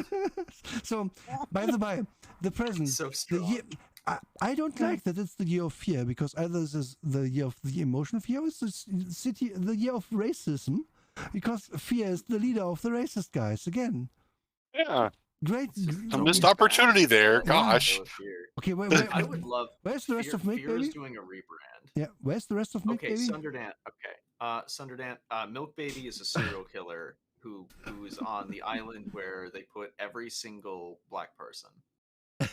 It's the only place with the demographic of African American people that is over like 15%. It's like 80% or something. I don't remember. So he hangs out by the lighthouse, which is apparently the only lighthouse in the area, on the syringe laden and dirty beach, and he crucifies people too. Oh, I'm sorry, I did not mute there. I wanted to mute. Yeah. My nose was the beach that used to have white sands and now is muddy. Yeah. Like this guy just I found out what a metaphor is today. Oh man. Oh, maybe it does only kill the lactose intolerant. That could be possible. Okay. All so right. Where's this other Milk Baby content? What page? I didn't see it. I'm page 42. All right. During one of the memorable heat waves of Haven summer, a strange occurrence kept happening on the lighthouse area of Rome Island. Crucified bodies kept turning up on the beaches near and around the lighthouse area. The bodies, like before, all possessed the rank and fetid smell of. We're moving on from putrid. Oh yeah. Cool. We've moved on to fetid, of sour milk that had been left out in the summer too long. After several days of this happening, the Haven Police Department decided to find out once and for all what was going on at the lighthouse. The police sent the SWAT team to end this thing called Milk Baby. After 2 nights, the moment that the SWAT team members were waiting for happened. After 2 nights, the moment that the SWAT team members were waiting for happened, they saw Milk Baby.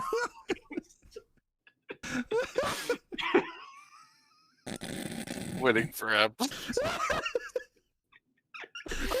The moment that the SWAT team members were waiting for him. I also waited for that moment for since I heard about the SWAT members. Oh shit. I've been waiting for happened all day.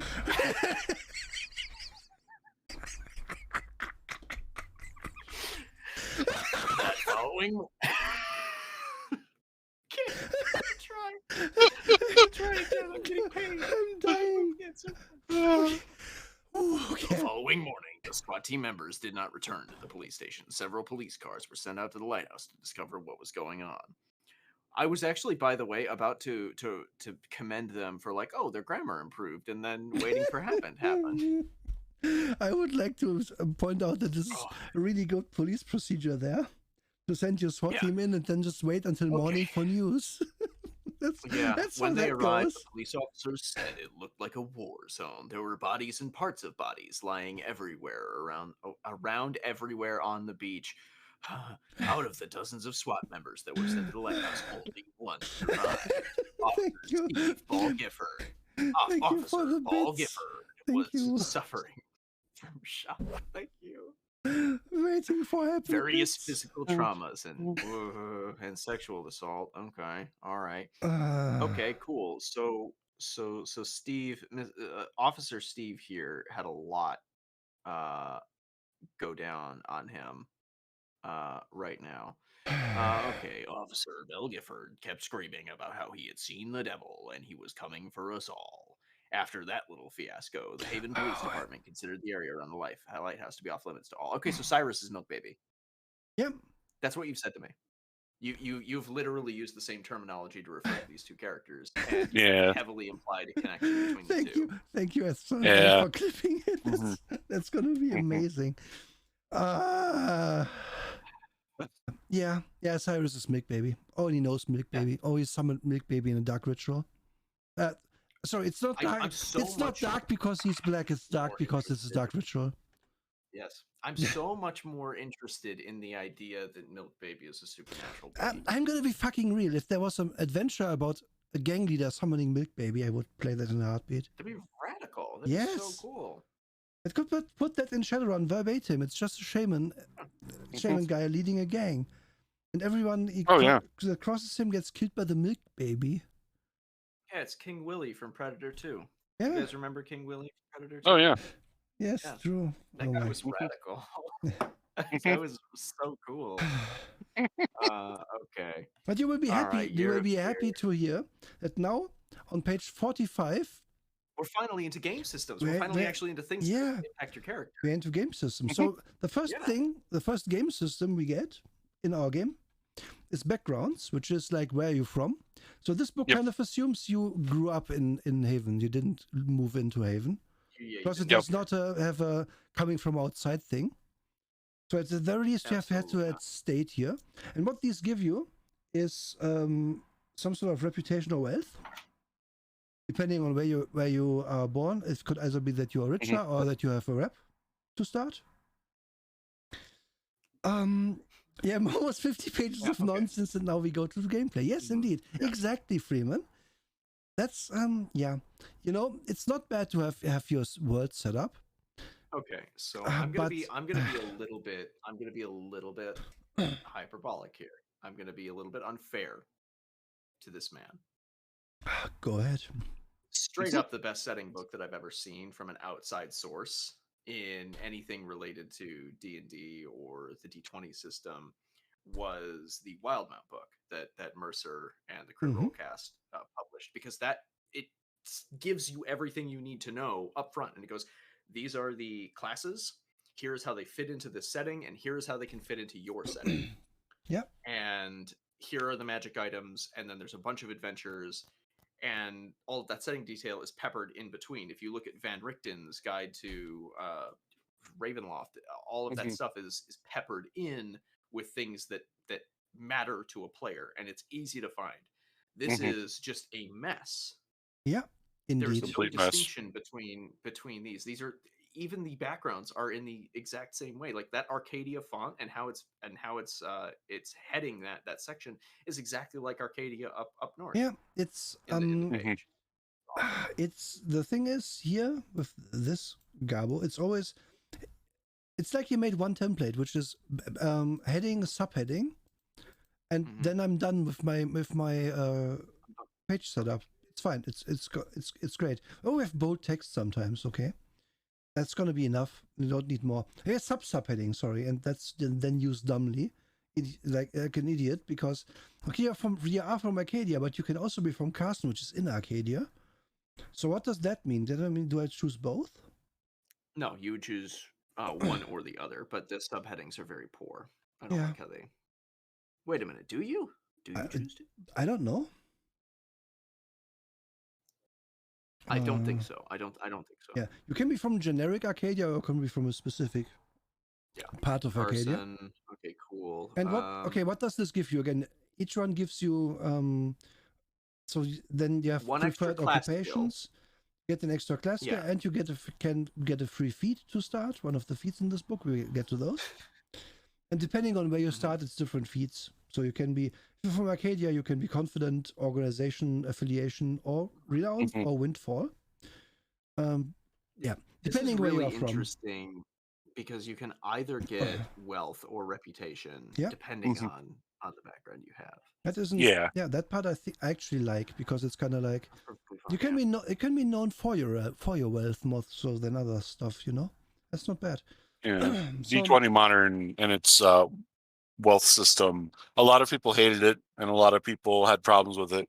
in actual gameplay, it never really bothered anybody. So the thing was, it worked. because with modern settings, tracking dollars is really, really obnoxious. Oh yes, it is. So just having just Cthulhu does the same thing. Call of Cthulhu does the exact same thing. Where you just have a score that you can use, and anything within that score you can pick it up, and when you make a big purchase, your score go down. Yeah, that's perfectly fine. That's something. It works great. Eclipse Phase also does with its reputation systems. I think a dollar system is more applicable in a game about crime, like Shadowrun or this, because then you can be like, oh yeah, we had a big score. We didn't get 5 wealth. We got $1 million, and that just sounds cooler. But for everyday play, well, a wealth score is totally fine, and I use that even in my fantasy game now, because it's just easier than oh yeah, you have gotten 500 platinum, 10,000 gold, whatever the fuck. No, you have a fucking accountant who does this shit for you. They're gonna count the money. And then if you need a magic item, they can procure that. And please don't bother me with and don't take up my time with that stuff. We're getting to a story. But anyway, when I deal with players running like larger countries, I tend to have them have a personal vault, what your character actually owns, and then the wealth level of their area. Oh yeah, it's not it's not like you should never give loot anymore or something. That's just a difference. Once you hit like a larger area level or something like that, like you're working with a country or an organization, I don't think you should be tracking the individual cash flow of your. In the case of my campaign, it's just they have a little pocket. They have a pocket dimension they carry around, and it's full of NPCs, and I don't want to track, and no one wants to track what these NPCs own, what they can make, but if you buy your alchemist a new stuff and use a set of alchemy tools, they're going to make you better potions. But whatever. So you can be from Arcadia, from Carson, from Germantown, you can be from Gideon Park, and from all of these places. And every single one of these city boroughs has sub-boroughs. Except for Rome Island, which is just Rome Island. Hold on. I'm desperately looking for this in other areas, because I'm pretty sure you can only get the bonus feat drive-by attack if you're from Rome Island, which okay. Oh, I see. No, you get it if you're from Numbers Alley as well. Okay. So yes, you can do drive-bys in this game. This is Losers Row also. Okay, cool. The bad places in town can do that. So yeah, and obviously,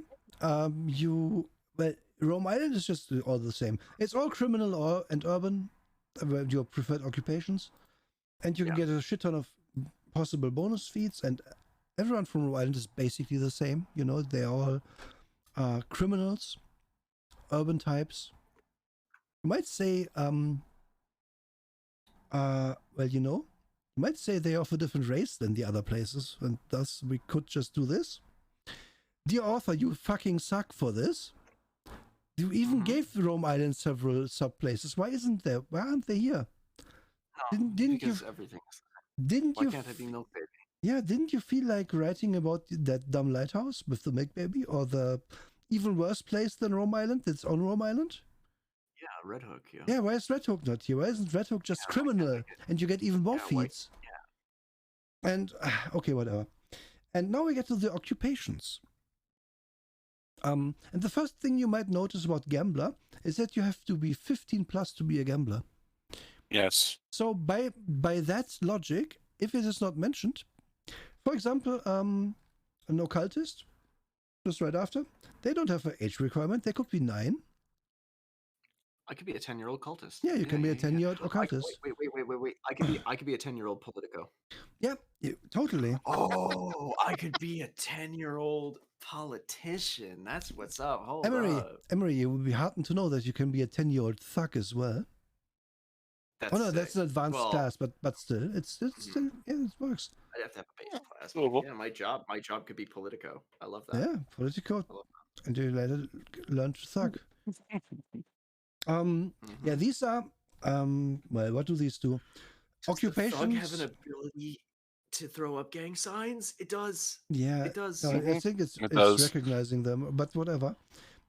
So what are occupations? In modern, I believe it's just like, this is your job. It gives you a few things. Yeah, it gives you like bonus feat, wealth, reputation. It also gives you permanent class skills that you'll always have no matter what classes you take. Yeah. So these are very much just taken verbatim, and they aren't bad. Yeah. Except for this, this H bit is, a little bit weird. Yeah, maybe put that in everywhere if you're gonna include it in the Gambler. I don't know who this would be. Would anyone play the 10-year-old occultist? I don't know. The person who does I think it might be, as Emery has mentioned before, game might be a shit test. If someone comes in with a 10-year-old girl he wants to play, maybe don't let them. Maybe be concerned and maybe just don't. Unless they are like if they are a 12-year-old boy, maybe maybe less concerned. But if it's your typical neckbeard, maybe whatever. Let's not go into too much detail there. No. So the advanced classes are fine. I think Thug is like, all right, I don't like it, but it's fine. I think it's kind of a neat idea that you become a high-ranking leader of an. And you have certain things. So your first level. Cleaner seems cool. Roll of knowledge, streetwise, dealing with organization. Yeah. Cleaner's an assassin and knows how to clean up after him, which is implications that you normally would have trouble with that, which is kind of that's kind of how crime stories are, right? Because the pros, they know how to do that, and the normal thugs they get everything else is messy. Yeah. So what these thugs get, they get home advantage on their own turf. So they have turf +1, They get a turf, and then they have carousel bonuses and stuff there because they are just the leader of that turf. It's kind of that works, especially in this setting. That works. It might be kind of be like I'm iffy on what kind of groups you make in this, because either everyone is a gang thug, or how do you play together? Do you always hire the same hitman as well for your games? Who cares? So Cleaner again.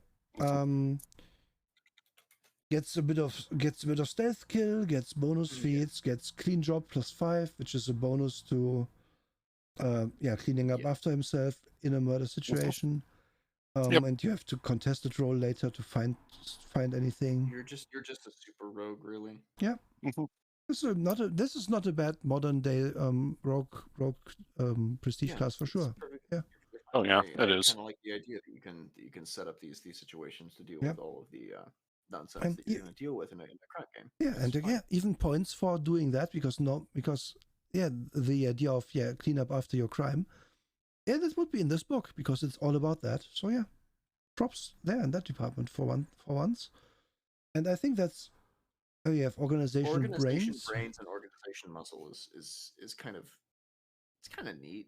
Yeah. It's basically just a catch-all like faction character.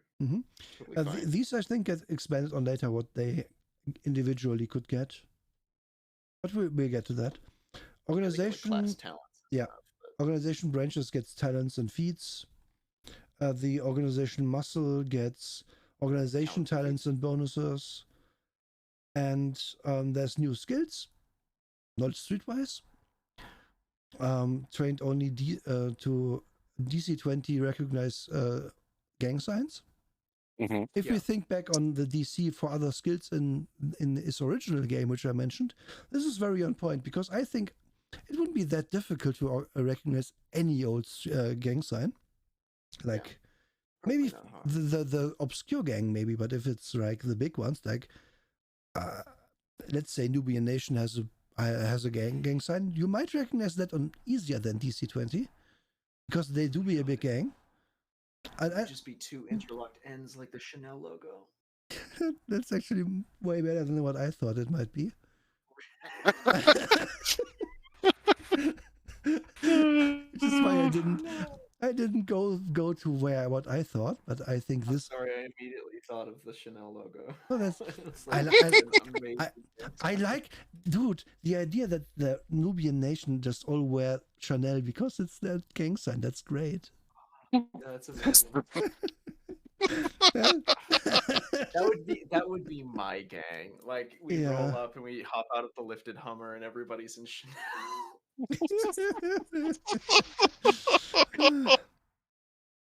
All right, bitch. I heard you're on my turf. And you have, that's awesome. That is just, I kind of want, that's something we would put in Shadowrun. We had very weird gangs in Shadowrun. They were always a threat though. Anyway, so we have knowledge tactics, which gives you a bonus if you win a contested roll in the fight. Which is kind of neat. You can give that to someone can have that and pays dividends. Yeah. I might have put this as a class skill, not as something anyone can learn, maybe, but whatever. Either way is fine. Anyone can have this, so anyone can be street smart and so on. You have pressure points, which is just basically a little bit of a sneak attack for everyone. You have to roll your skill check higher than the target's defense, so roll over their AC. If you do, add 1d6 damage to any unarmed melee attack. Can be used once per combat unless the target of the attack is flanked. Yeah, in which case you maybe use it well. I kind of like this first part, maybe use once per combat, because you have your move, your gut punch. And after you used it, the next guy will see it coming and block, so you don't get the bonus damage. That's kind of neat. I can think about that in a good way. I like the amount of unarmed attacks and options you have. Yeah. In this game, this is where I'm getting into the stuff I actually like, because that's kind of fun. That's okay. Some of the stuff that's in here was lifted from another D20 book called Blood and Fists, and obviously they read through that and like, oh God, I got to do stuff like this in my setting because I have an Asian gang.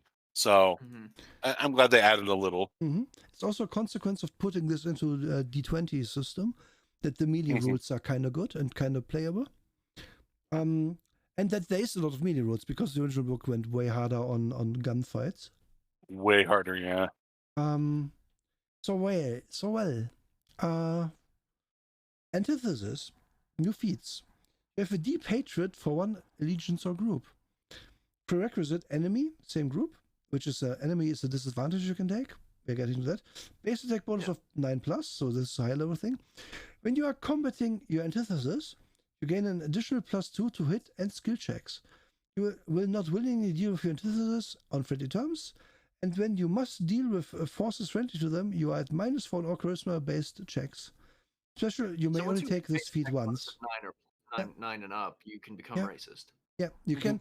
If you, your racism will give you superpowers, as I said at this point. But importantly, you may only take this feat once, so you can't be racist against Hispanics and black people. Nope. Just one. I mean, I guess you can be, but you only get to choose one superpower, and it's either one or the other, you know? Yep. Yeah, I get an additional +2 on skill checks. Yes, against them. So I'm better at pickpocketing the people I don't like too. Yes, okay, yes. Well, thanks for the detonation, Gnome. Thank you very much.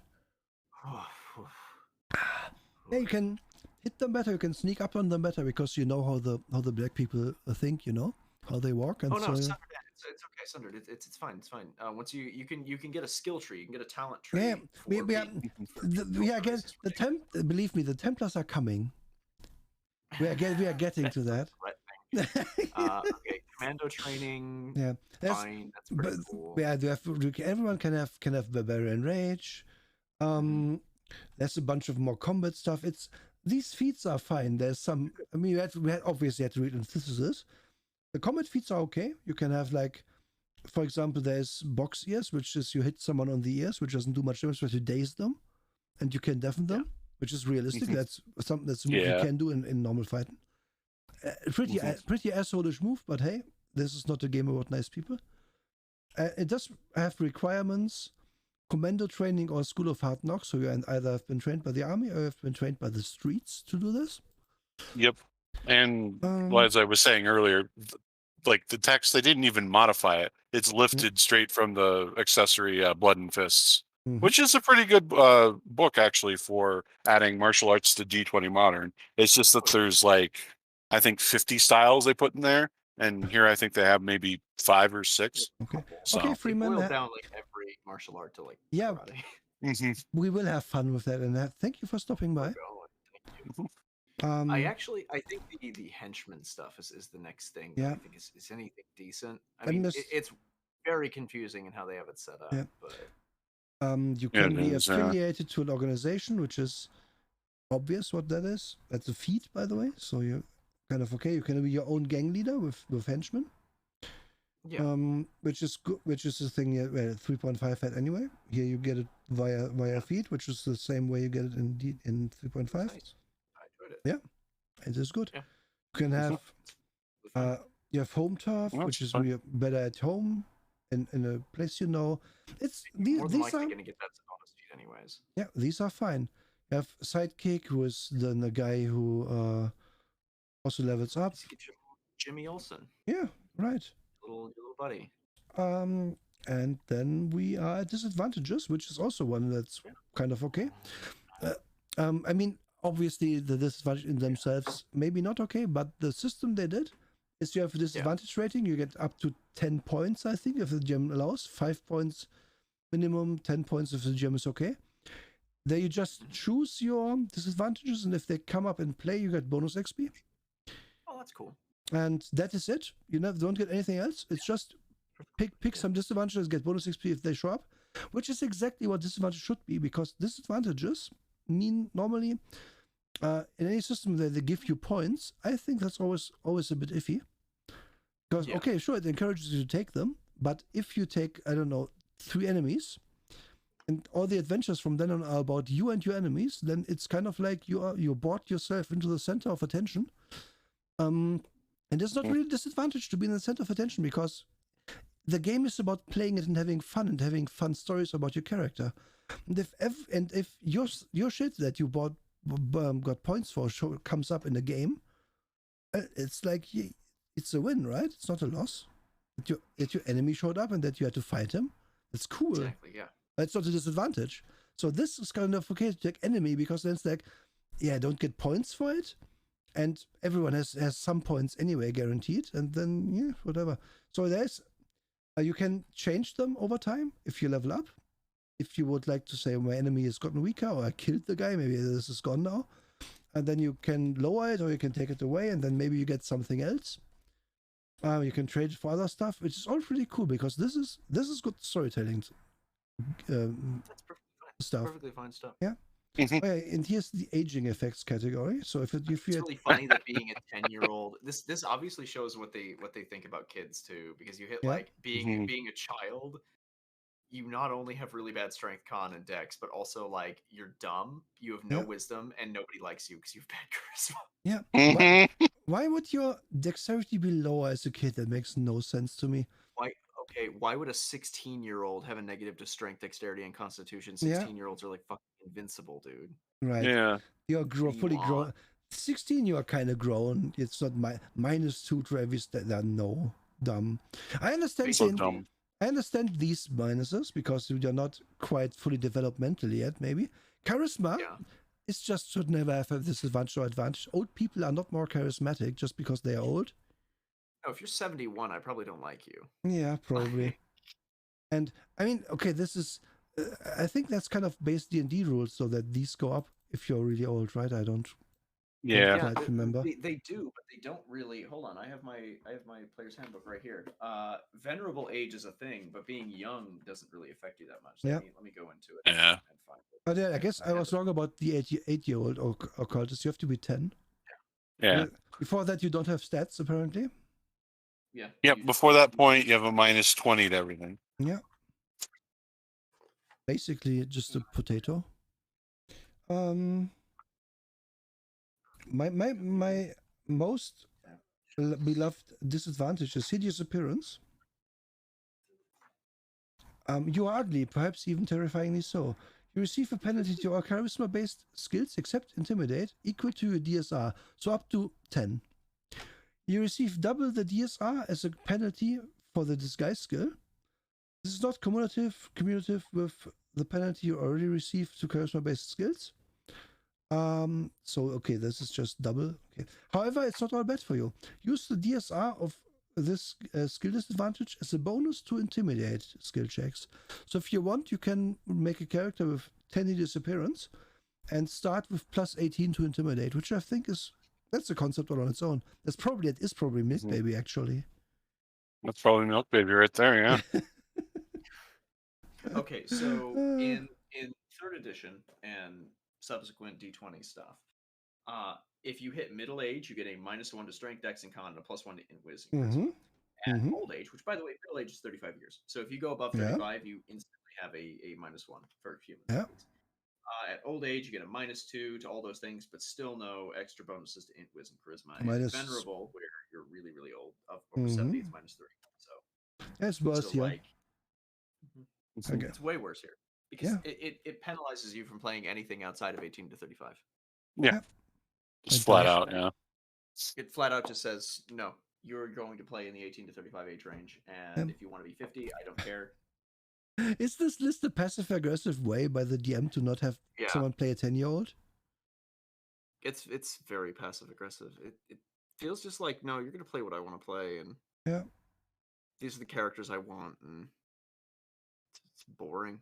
It's really boring. And again, I'm not one to say, please play children in my game about city crime, but why is this here at all? Who cares? Yeah, but if somebody wants to do it, why not? Just let them. Yeah, but again, why would I care about this? This comes in here apropos of nothing. It's just age is just a disadvantage you can take, and it makes why even think about this? If you didn't bring it up, 99.9%. It would be more interesting if it was just a variable thing, disadvantage, because being a 10-year-old in Haven would probably be a big disadvantage. That would be cool. Yeah. Being really old would be a disadvantage. You don't need stat effects. Like, you really don't, no. It's also the only one that actually does affect stats, because the other ones, no, not correct. The other ones do affect stats as well. Thing is, if you didn't put this in, then no one would care. Then 99.9% of all players would not even think about age as a disadvantage. Everyone would just play within the 18 to 35 range. Yeah, and then it's fine. I mean, sure, you can be the older guy, but don't even put anything below 18 in. Who cares? And well, anyway.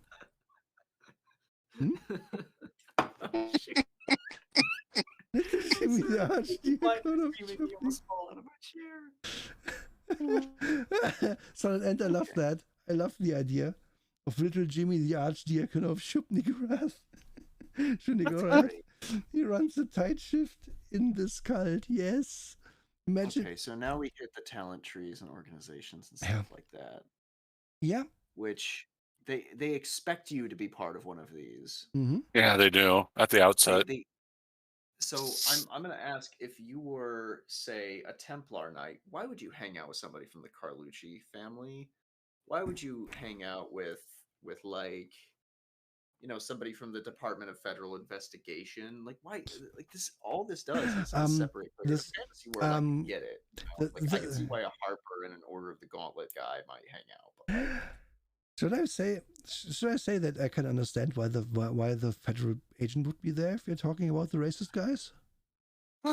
No, you don't have to. Okay. We're with you here. But anyway, yeah, you can be one of the mafia, can belong to the mafia, you can belong to... We're just going to go right to where we want to be. There's no milk baby here, so there's no milk baby. But you can be from the police department, which is also... very much, Why would you ever? You can be from the Nubian nation, great. You get even more turf advantage on Rome Island because that's your island where you belong. So please, you never leave Rome Island. Every adventure has to happen here, so I get my bonus. Yeah, so please stay there. This is not Rome Island because these people are not black, by the way. So don't worry. We have the Red Ring Tongue. I just want to get to a certain people. Santucci's family. It's right at the end. There they are, the Templar Knights. Templar Knights. Okay, so as a Templar Knight Enforcer, you get a +1 melee damage bonus. All right. You just get better at melee. That's it. Yeah. And then the commander, all requisition checks, which okay, it's fine. Wait, but look at the bonus. Oh, because you have your talent tree for white supremacy. Yes. Yep. Yes, it is. It's But are you level 2 yet? No, I have to. I didn't increase my stats enough. I'm not high enough level for White that. supremacy. You are the front line of the Templar Knights' attempts to cleanse Haven of racial diversity, leaving only the original white inhabitants in positions of power. White supremacy 1.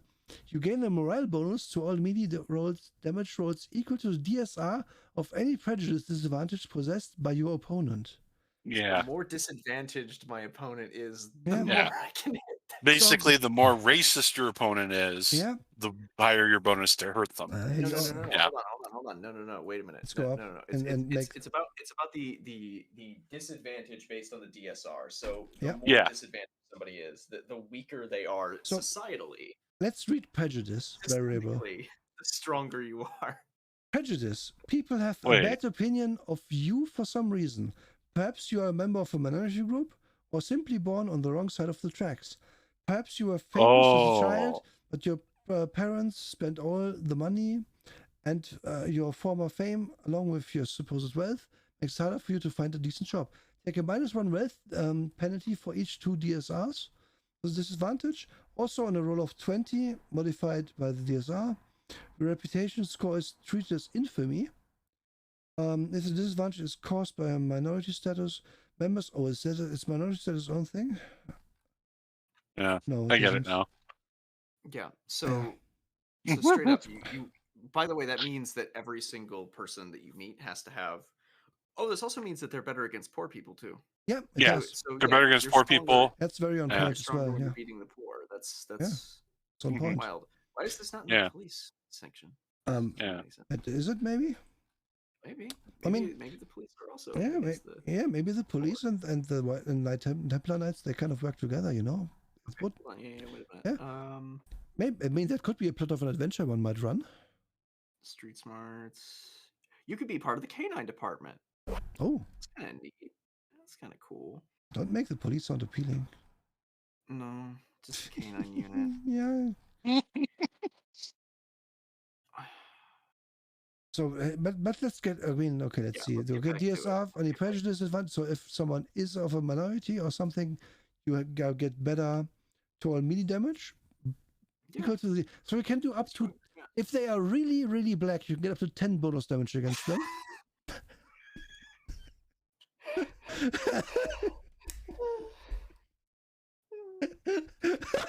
Or really, really gay. Yeah, or really, really poor. Yeah. Any of those. So all 3. So it might actually be one of the best things mechanically you can take here. Because I don't think anyone else gets that much bonus damage. And, no. And White Supremacy 2, prerequisite White Supremacy 1. Who would have thought? You gain a morale bonus equal to attack rolls equal to DSR. So these guys are literally superpowered. Again. Yeah. They're paladins. Yeah. They're the strongest characters you could make. Yeah. They really are. If anybody is prejudiced, you gain ridiculous amounts of damage and to hit rolls. Yeah. And then you also get intimidate skill checks. It's whatever. Yeah, this is who cares. It's like, this is ridiculous. Like, who sits down at their desk and designs, I'm going to have a talent tree for racism? Specifically white supremacy, by the way, not any racism. Yeah. Because it turns out white people really are better because they get +10 to hit and damage.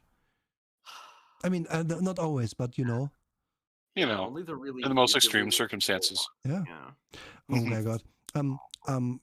Emery, I don't want to alarm you with something, but seeing how Milk Baby is on Rome Island and seemingly unkillable, maybe he is a white supremacist. Oh no. Oh no. I mean, that's just a game theory I just developed. It might. That's just a theory. A game theory. Yeah. So yeah, it's that's crazy. The only real incredible power is hold on. Wait a minute. Being a field commander for them. Well, being a field commander for literally any of the guys increases your intelligence and charisma. I don't think that being part of the Templar Knights would increase your intelligence and charisma modifier by 1 for the purposes of the tactician feat, and only the tactician feat. You don't get a better score. It's just you get a bonus to these things. Wait, why even say that it increases your intelligence and charisma modifiers? Why not just say that it increases your tactician feat? Why would I ever want to be? Wait, so and this can anyone doesn't can make have any that, right? sense. Yeah, anyone can have white supremacy, but only. I'm iffy on how this works. Am I a commander who gets white supremacy, or am I a muscle who can also have it? Because it's. I think you have to take the muscle advanced class, and then you can take that talent tree. Okay. Okay, that makes sense. Yeah, that's the way it works. That's why they have those 2 classes. That's muscle and organization brains and organization muscle. So that the talent trees apply specifically to that organization. And you just have to take levels in it. Oh, you can so then you can pick enforcer, commander, or white supremacy. Just realize that you can have cleave as well with your white supremacy, and then you get 2 black people at the same time. And it's going to be at like +8 to hit more than normally because cleave gives them -2. The idea that a player would show up and tell me that I've chosen the white supremacist talent tree for my character. Full stop. Full stop. Yeah. This is, yeah, I don't have to add anything. I wanted to say this is something you could put in your DM book for the bad guys, but even that, no, because it's fucking OP and badly written. No, you don't actually need this kind of thing for your NPCs. It is just a more broad version of stuff like the dropped Grudge Bearer feat. Do you guys remember that? It was a dwarf feat from the Unearthed Arcana in 5th edition, where it was just you're a dwarf and you're racist, so you do more damage. Yeah, I remember that. No. Yeah, they dropped that real quick. Yeah, that sounds they stole that from Warhammer, where that is a thing. Yeah, and like it's just that type of thing. It's just like the favorite enemy from the Ranger, very specifically against anyone who is disenfranchised. Which, yeah, for a villain that seems whatever. I don't think I would even do that as a villain. I think that would be ridiculous. But like, man. Oh no! Okay. I was about to say, wait, they get a bonus to hit against themselves, but no, this is a code. Being a white supremacist is a code. Yeah, you have to have a code. Right. So, wait. So what is code as a disadvantage? Is it do you have a code of honor? Because that's what it is. That would be fucking okay. That is fucking amazing. This author is a total idiot. Conviction about something so strong you have trouble violating it even under dire circumstances. Any code must have a corresponding allegiance. So if your character has the code will not lie, then you should have an allegiance to truth. If your character has the code will not kill, they should have an allegiance to defending life.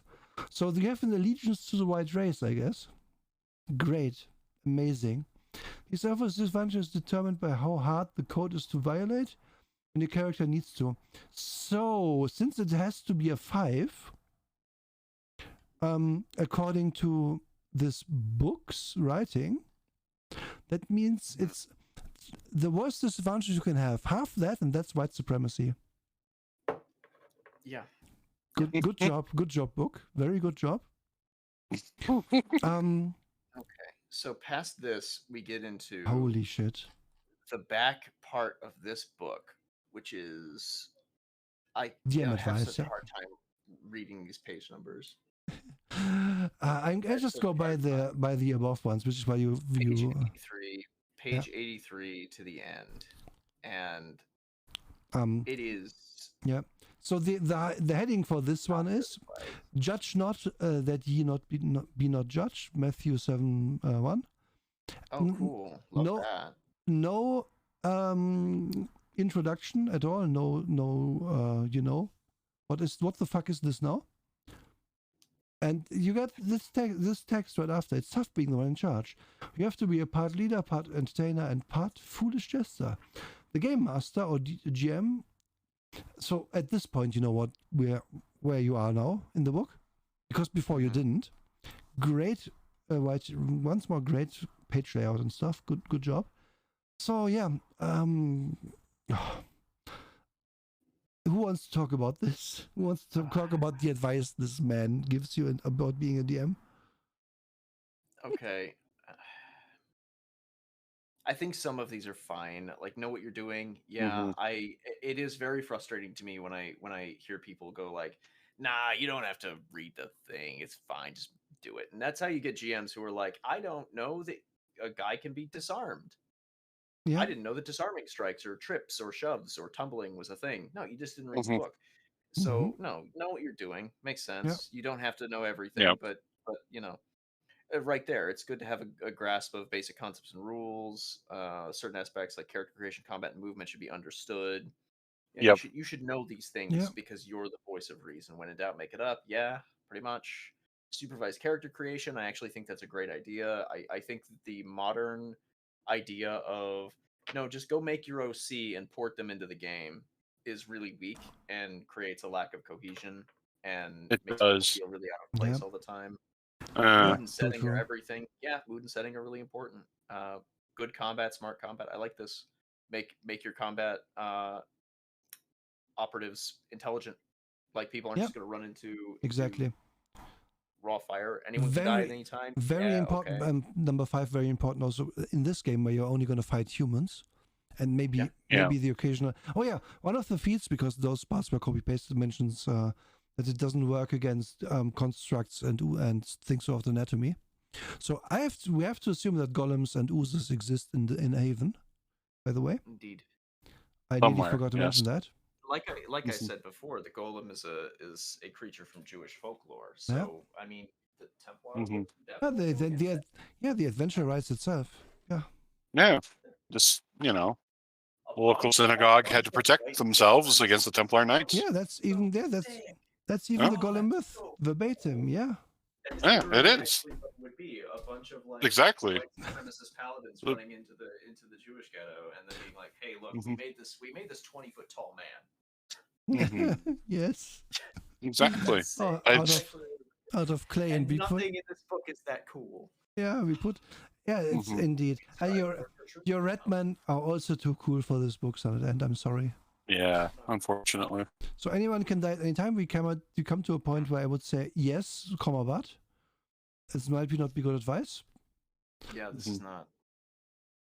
I'm thinking completely aware of this one. If player thinks there's truly a chance that the character could be killed or placed in some type of impending danger, they will think again of all the actions. Let me just a quick aside. From the one time I played GURPS, if I don't know if any of you have played GURPS. Oof. We played GURPS Cyberpunk, which is a great combination of very high lethality weapons combined with not really any way to mitigate damage.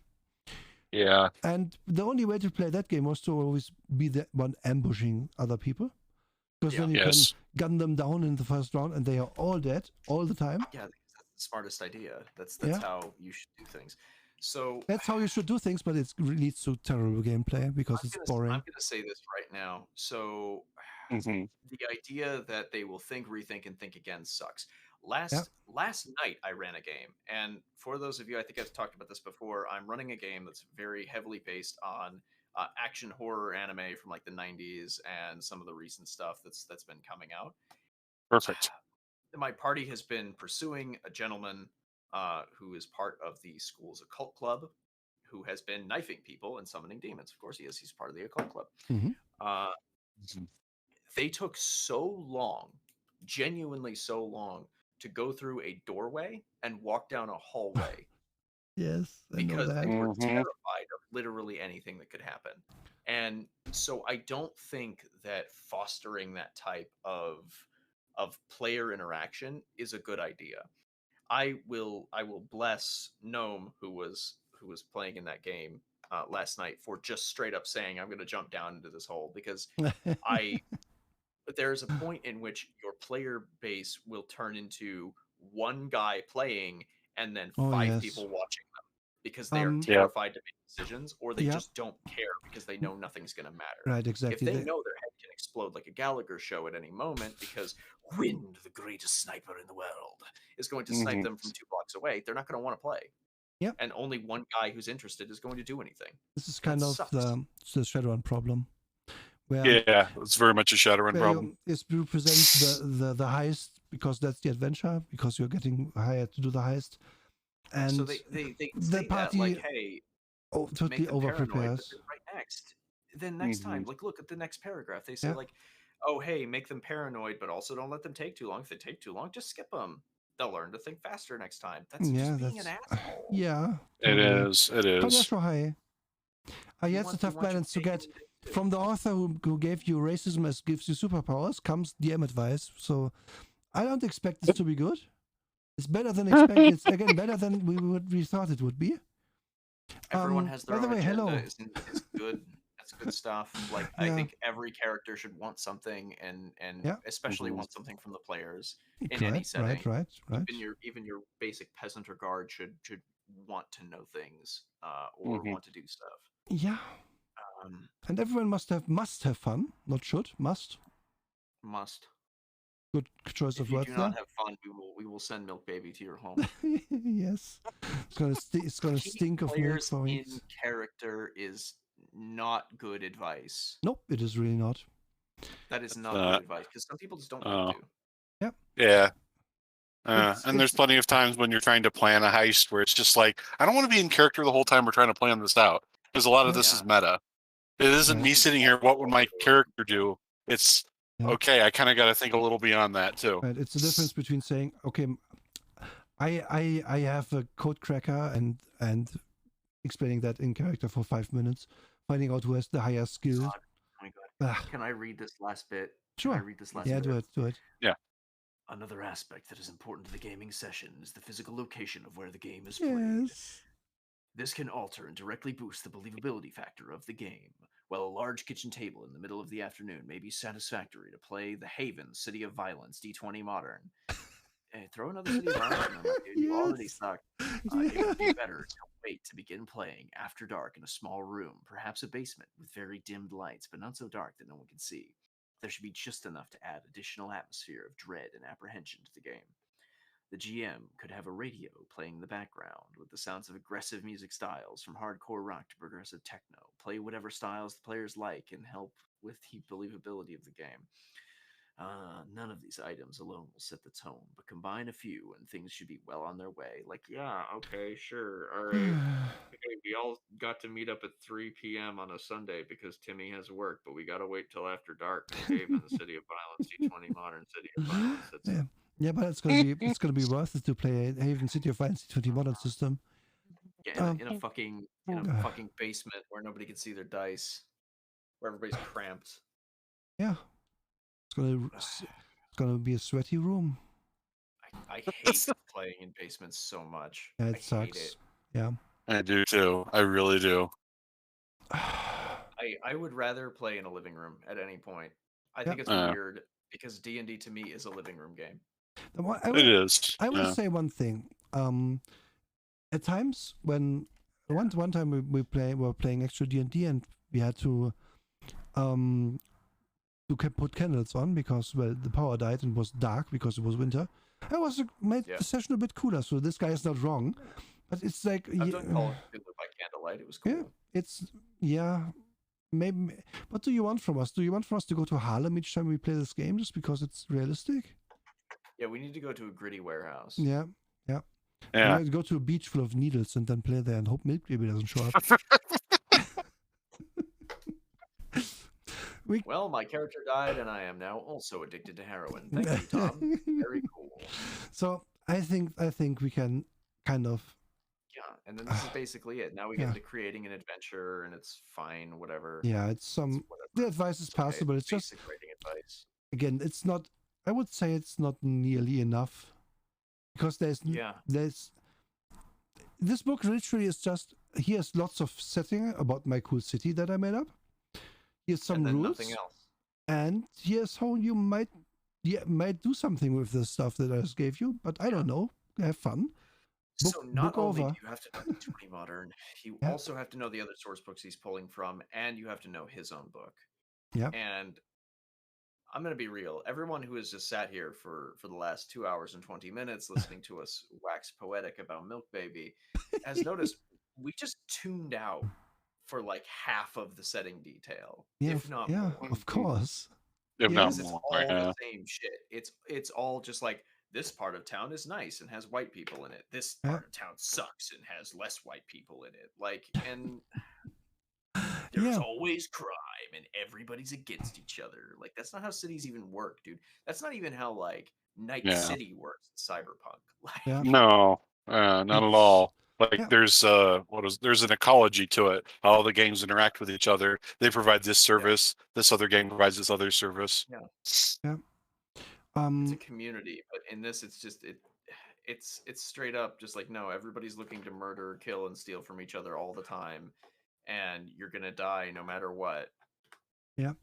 If you added 3 times the page count and a lot of skilled writing and removed the racism, at least the mechanical racism that gives you superpowers, this is kind of reminiscent of a Shadowrun base of a Shadowrun core book, in that the Shadowrun core books also start mostly with just here's fluff, but they are smart about it, because in Shadowrun they start out by really drawing you in, telling you, okay, you can be a cool elf with magic, and in the future with a cyber deck, or you can be a huge troll with a big gun and whatever. And this thing is like, yeah, everything sucks. It's the 90s, and you made the main character I'm talking about in my story, he dies, and everyone else is also gonna die, and and it's just corrupt and shit and garbo.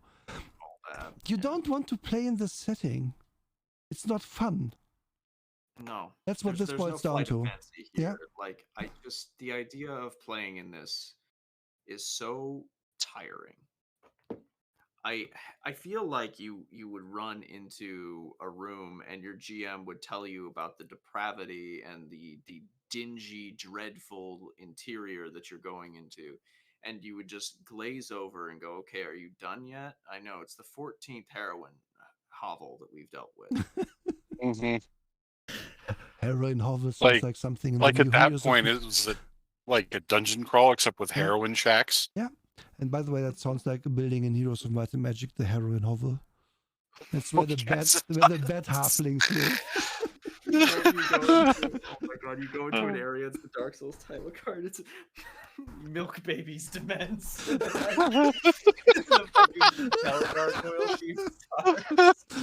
Oh shit. Yeah. I will give 1 point of credit for saying be fair to the players, because this feels like a game for sweaty game masters who would be like, yeah, no, your character is dead. Why? Yeah, wind shot them from the big tower in downtown. But yeah, on Rome Island, yeah, the wind is that good. And yeah, no. Yeah, when we've talked about bad systems before, even the one we're going to talk about next time on my turn, or the next turn I have, like, the other systems are just fine. Like, they're bad. Even Prime Directive, it wasn't good, but it was it was mostly mechanically flawed, and the writing was just very antagonistic. The actual game itself, you could figure it out and play it for a one-off, you know? Yeah.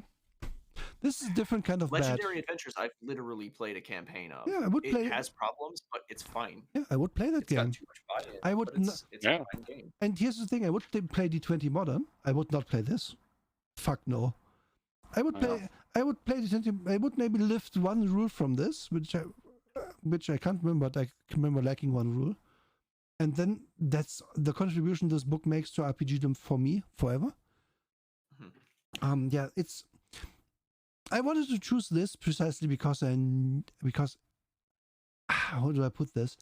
It's such kind of, we have been very consistent in finding the fun in these so far, and I'm sorry to say, we did find Milk Baby, and some of this stuff has been fun. This is mostly just okay. Just bad.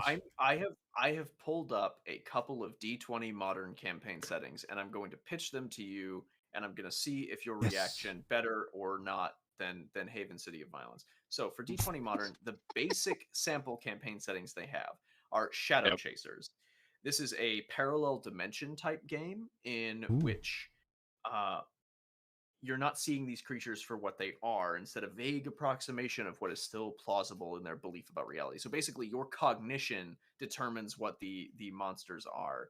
It's sort of a little bit veiled. There's some strangeness going on. When you said parallel realities, is it like sliders kind of thing? No, not like sliders. This is more like Hellboy. No. Hellboy. Like Hellboy and Buffy. Yeah, okay, sounds like, but that also sounds an good. ogre is just like a really big buff guy. Okay, real talk. I just want to play sliders. Yeah, sliders would be really tight. So Agents of Psi, which is just a psionic thing. That's basically just it. There's no fantasy races, but it's a big modern campaign based around psionics and fighting. It's like Psychonauts. It's like Psionics Men in Black, actually. Yes. Okay. Urban Arcana, which is your classic, like, bugbears and shit are just in a modern setting. Instant. Yep. Yeah, instant get that Shadowrun. I like that. I love that. Yeah, it's fine. Yeah, it's Shadowrun except with all the D&D races. Yeah, and it's like also just more like 20th century. Yeah, I like the idea of a beholder with a cravat who gives me a job. I love him. I love him so much. There's a mini game, Dark Matter, which is based on conspiracy stuff. That looks tight. Yeah, that looks really neat. Give me Mecha Dark Matter's pretty tight. Anime Mecha D20 Modern. All right, okay. Yeah, that's based out of the D20 Future book. The rules are pretty good, actually. Pulp Hero is cool. Thunderball Rally is straight up Fast and the Furious. Oh my god, that's all it is. That's the vehicle rules are robust enough to be able to accommodate something like that in D20 Modern. Oh my goodness. But like any of those are a better solution. Any of them. Yeah. This had leaned in on something, but no. It just doesn't. And their D20 Future does have a sliders, the default campaign setting. That's just called Dimension X. Yeah. That's actually pretty fun. I'm now super into that. That sounds really tight. Yeah. Just like all of the sample campaign settings for D20 Modern, D20 Future, and then they also had a setting called D20 Past. They're all good. Like, you can run campaigns in all of them, and they just give you just enough to hook you, but like they don't go into such ridiculous detail that you're just like, why? Like one of them was a fantastic Pirates of the Caribbean setting, but except, there's magic and dragons and stuff. It's just this stuff is so right. I remember this one. There's just too much. There's just too much. It is an exhausting system, or not even system. It is an exhausting setting because really, this is not a system. Yep. This is a hack. No. This is a hack for D20 Modern. So, by the way, Barry Levine's company, Brigade Entertainment, options the movie rights for the game. For the movie rights. Yes. I hope I remember reading that detail. I was like, what? The Milk Baby movie might still happen. Oh, I want to be in the Milk Baby movie so bad. I want to be in Milk Baby. I might have bad news because it's links to this product. Okay, this is his site. No, you can't give me bad news. Well, it's not bad. It's not really bad news, but But the problem is the one source we have leads to a dead Spanish website. So no, rip. Is this Spanish? Si siamo spotati.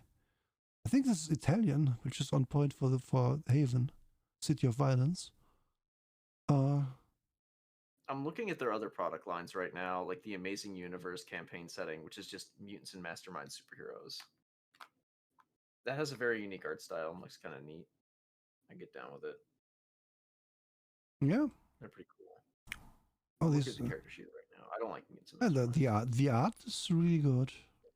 Like their artwork is solid. Neo Exodus seems to have a cool vibe to it, and like I don't think the system's going to be made very well, but I could definitely steal some of this art. Fair. Yeah, it's just I don't see why anybody would be willing to work with this system. No, Haven. One would hope that the author grew over the years, and is now better. And maybe one day we will find out when we read more of him possibly. I've just become tired, like due Yeah. due to this. Yeah. I would like to. think it was I the would say. multiple breakdowns that we've had over the Yeah. day of award. I will say. I apologize for this one, but it had to be done. It had to happen. This was amazing. It had to be done. Yeah. The thing is, this is one of my first bad RPGs that I ever read. So. It was very bad. Yeah, it's very bad. It is very bad. So bad. Do we have anything else to say about it, or are we done? I gave you a bunch of memes if you want to use them. Oh shit, we have memes. Good. Yeah, they're all good. There's so many Milk Baby memes. I love them so much. God damn it, you have to. You should tell me. Oh no, it's so many. Oh my god. Yeah. Okay. It's legitimately amazing. Okay. I was thinking my shit. Okay, so Yep. so the thing that I lost my shit at was Milk Baby in the early years. I was like dying. The terrifying origins of Milk Baby. Okay, wait. So. Oh gosh. Oh, that's so good. No. I love the next one. Yes. I'll post them all in the Discord and on Twitter too. Yes. I love the idea that at the end of every tabletop talk we get like a slideshow all of Drake's really good memes. I think that's what we should do every time. It's at the end. Yeah, this is gonna be. We're looking back at this. An average citizen of Red Hook. Yes. He stole that I love gun. The gnomes. They're my favorites. Yes. Oh, as soon as I saw those, I was like, "Oh my god, I have to do something with that one." What the fuck? Oh goodness, they're so powerful. The stupid thing is, I would play this. I would play. I would be far more likely to play Haven City of Violence if there was orcs in it and stuff. Mm-hmm. Yeah, probably. No, I would be so down with like a D20 modern or like a D20 steampunk and play like a Peaky Blinders type like game. Oh yeah, really cool. I would love that. I'd rock that. Oh shit! I only see these now. I can't have any. I'm sorry. Yes. This is what the author wanted. Yeah, it's perfect. It's amazing. I really think it's coming into the setting. I'm never getting rid of Milk Baby. It's going to be something that I steal for some time later. That's I don't fair. know what I'm going to use it for, but it's so good. Oh, if possible, I want to be there. Now entering Milk Baby's Dimony. Top quality. Yeah, I had to use a place in Skyrim for that one, of course. And that would be a Skyrim mod, Milk Baby. I mean, yes, it would. It has bottles of fuck! It has bottles of milk in it. You could make that. Mm-hmm. Yeah. Okay, would it be a random encounter? Like you go to sleep and then you wake up in Milk Baby's demesne and you're covered in like bottles of milk. And if you drink any of them, they're poisoned. Or is he a companion? No, I think I think someone approaches you and says, 36 people have been crucified. Here, can you help us? And because you are the first policeman. Oh no. Yeah, you're Officer Steve. You're Officer Steve, who was the only survivor of the Milk Baby attack. Yeah. Yep. Mm-hmm. Oh God. Yeah, thank you for these, Drake. Thank you so much. They were amazing. Yes. I think. Wait, which one must be? It's my. I think.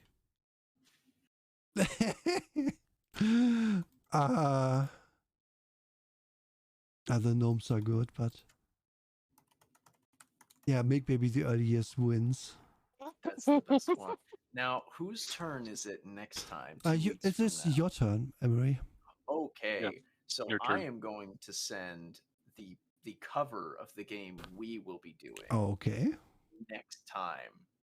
This is one of my favorite bad games, and I have played a 3-session game of this. It was a short adventure that was written by one of my friends. Okay. And it was done by R. Tussorian Games. Dragon Ball Z, the anime adventure game. Oh, okay. Perfect. The ultimate martial arts battle for control of the cosmos. Oh yeah, nice. Now here's the thing. There are other books. There are 3 books total. They only go up to the Android Saga because this game tanked after that. Yes. How weird. No, not that mean trick. It's so good. So, all right. Basically, once you hit book 2, you start getting Super Saiyan stuff. But there is a thing, and there is a bit that I'm going to give to our audience that I love so much about the anime adventure game. You only have a percentile chance to be a Saiyan. You cannot choose to be. You have to roll percentile dice. And if you fail, you don't get to be a Saiyan. You get to be anything else. Yeah, you get to be. They get to be farmer with a shotgun. Yeah, you can totally do that. Power level of 5. You actually do have a power level in that game. Perfect. And it's really funny. Yeah. Oh, I can talk about power levels now. I hate them. Perfect. Really low. Nice. Yeah, they're really low. It's good. So Goku at the end of the Frieza saga has a 1.2 million power level. Mm-hmm. So that's where we're getting to. Oh, he's got an 8 million power level in the Android saga. That's so cool. Yeah. But I will say, I actually think the sheets are not bad. So the sheets are actually kind of good. And I can't wait to go. Okay. We will see that next time on Tabletop Talk. Yeah. I'm looking forward to this. I've never read this before. And I will be able to talk about Dragon Ball, which is a show I love, and a show that I think has big problems. And what was that? You said 1.2 million power level? Yeah. Yeah, at the end of the Frieza saga, and then 8 million in the Android saga. All right. Well, I have a meme to bridge them. It's accurate. The thing Wait, is, are you saying that Goku went racist and became a white supremacist so he could increase his power level? Oh yeah. There you go. Yeah. I'm Goku, a Saiyan from Earth, and you're from the ghetto. No, I'm from the beach. Okay. Oh, I can't wait to get into that game. Yeah, that will be amazing. I'm looking forward to it. It will be. Mm-hmm. I have had a hard time finding the PDFs. However, I have found some of them. Okay. Okay. I'm sure our combined power level. Wait, that's not something. Oh, we can use it. It's not a white power level. It's just a power level. It's fine.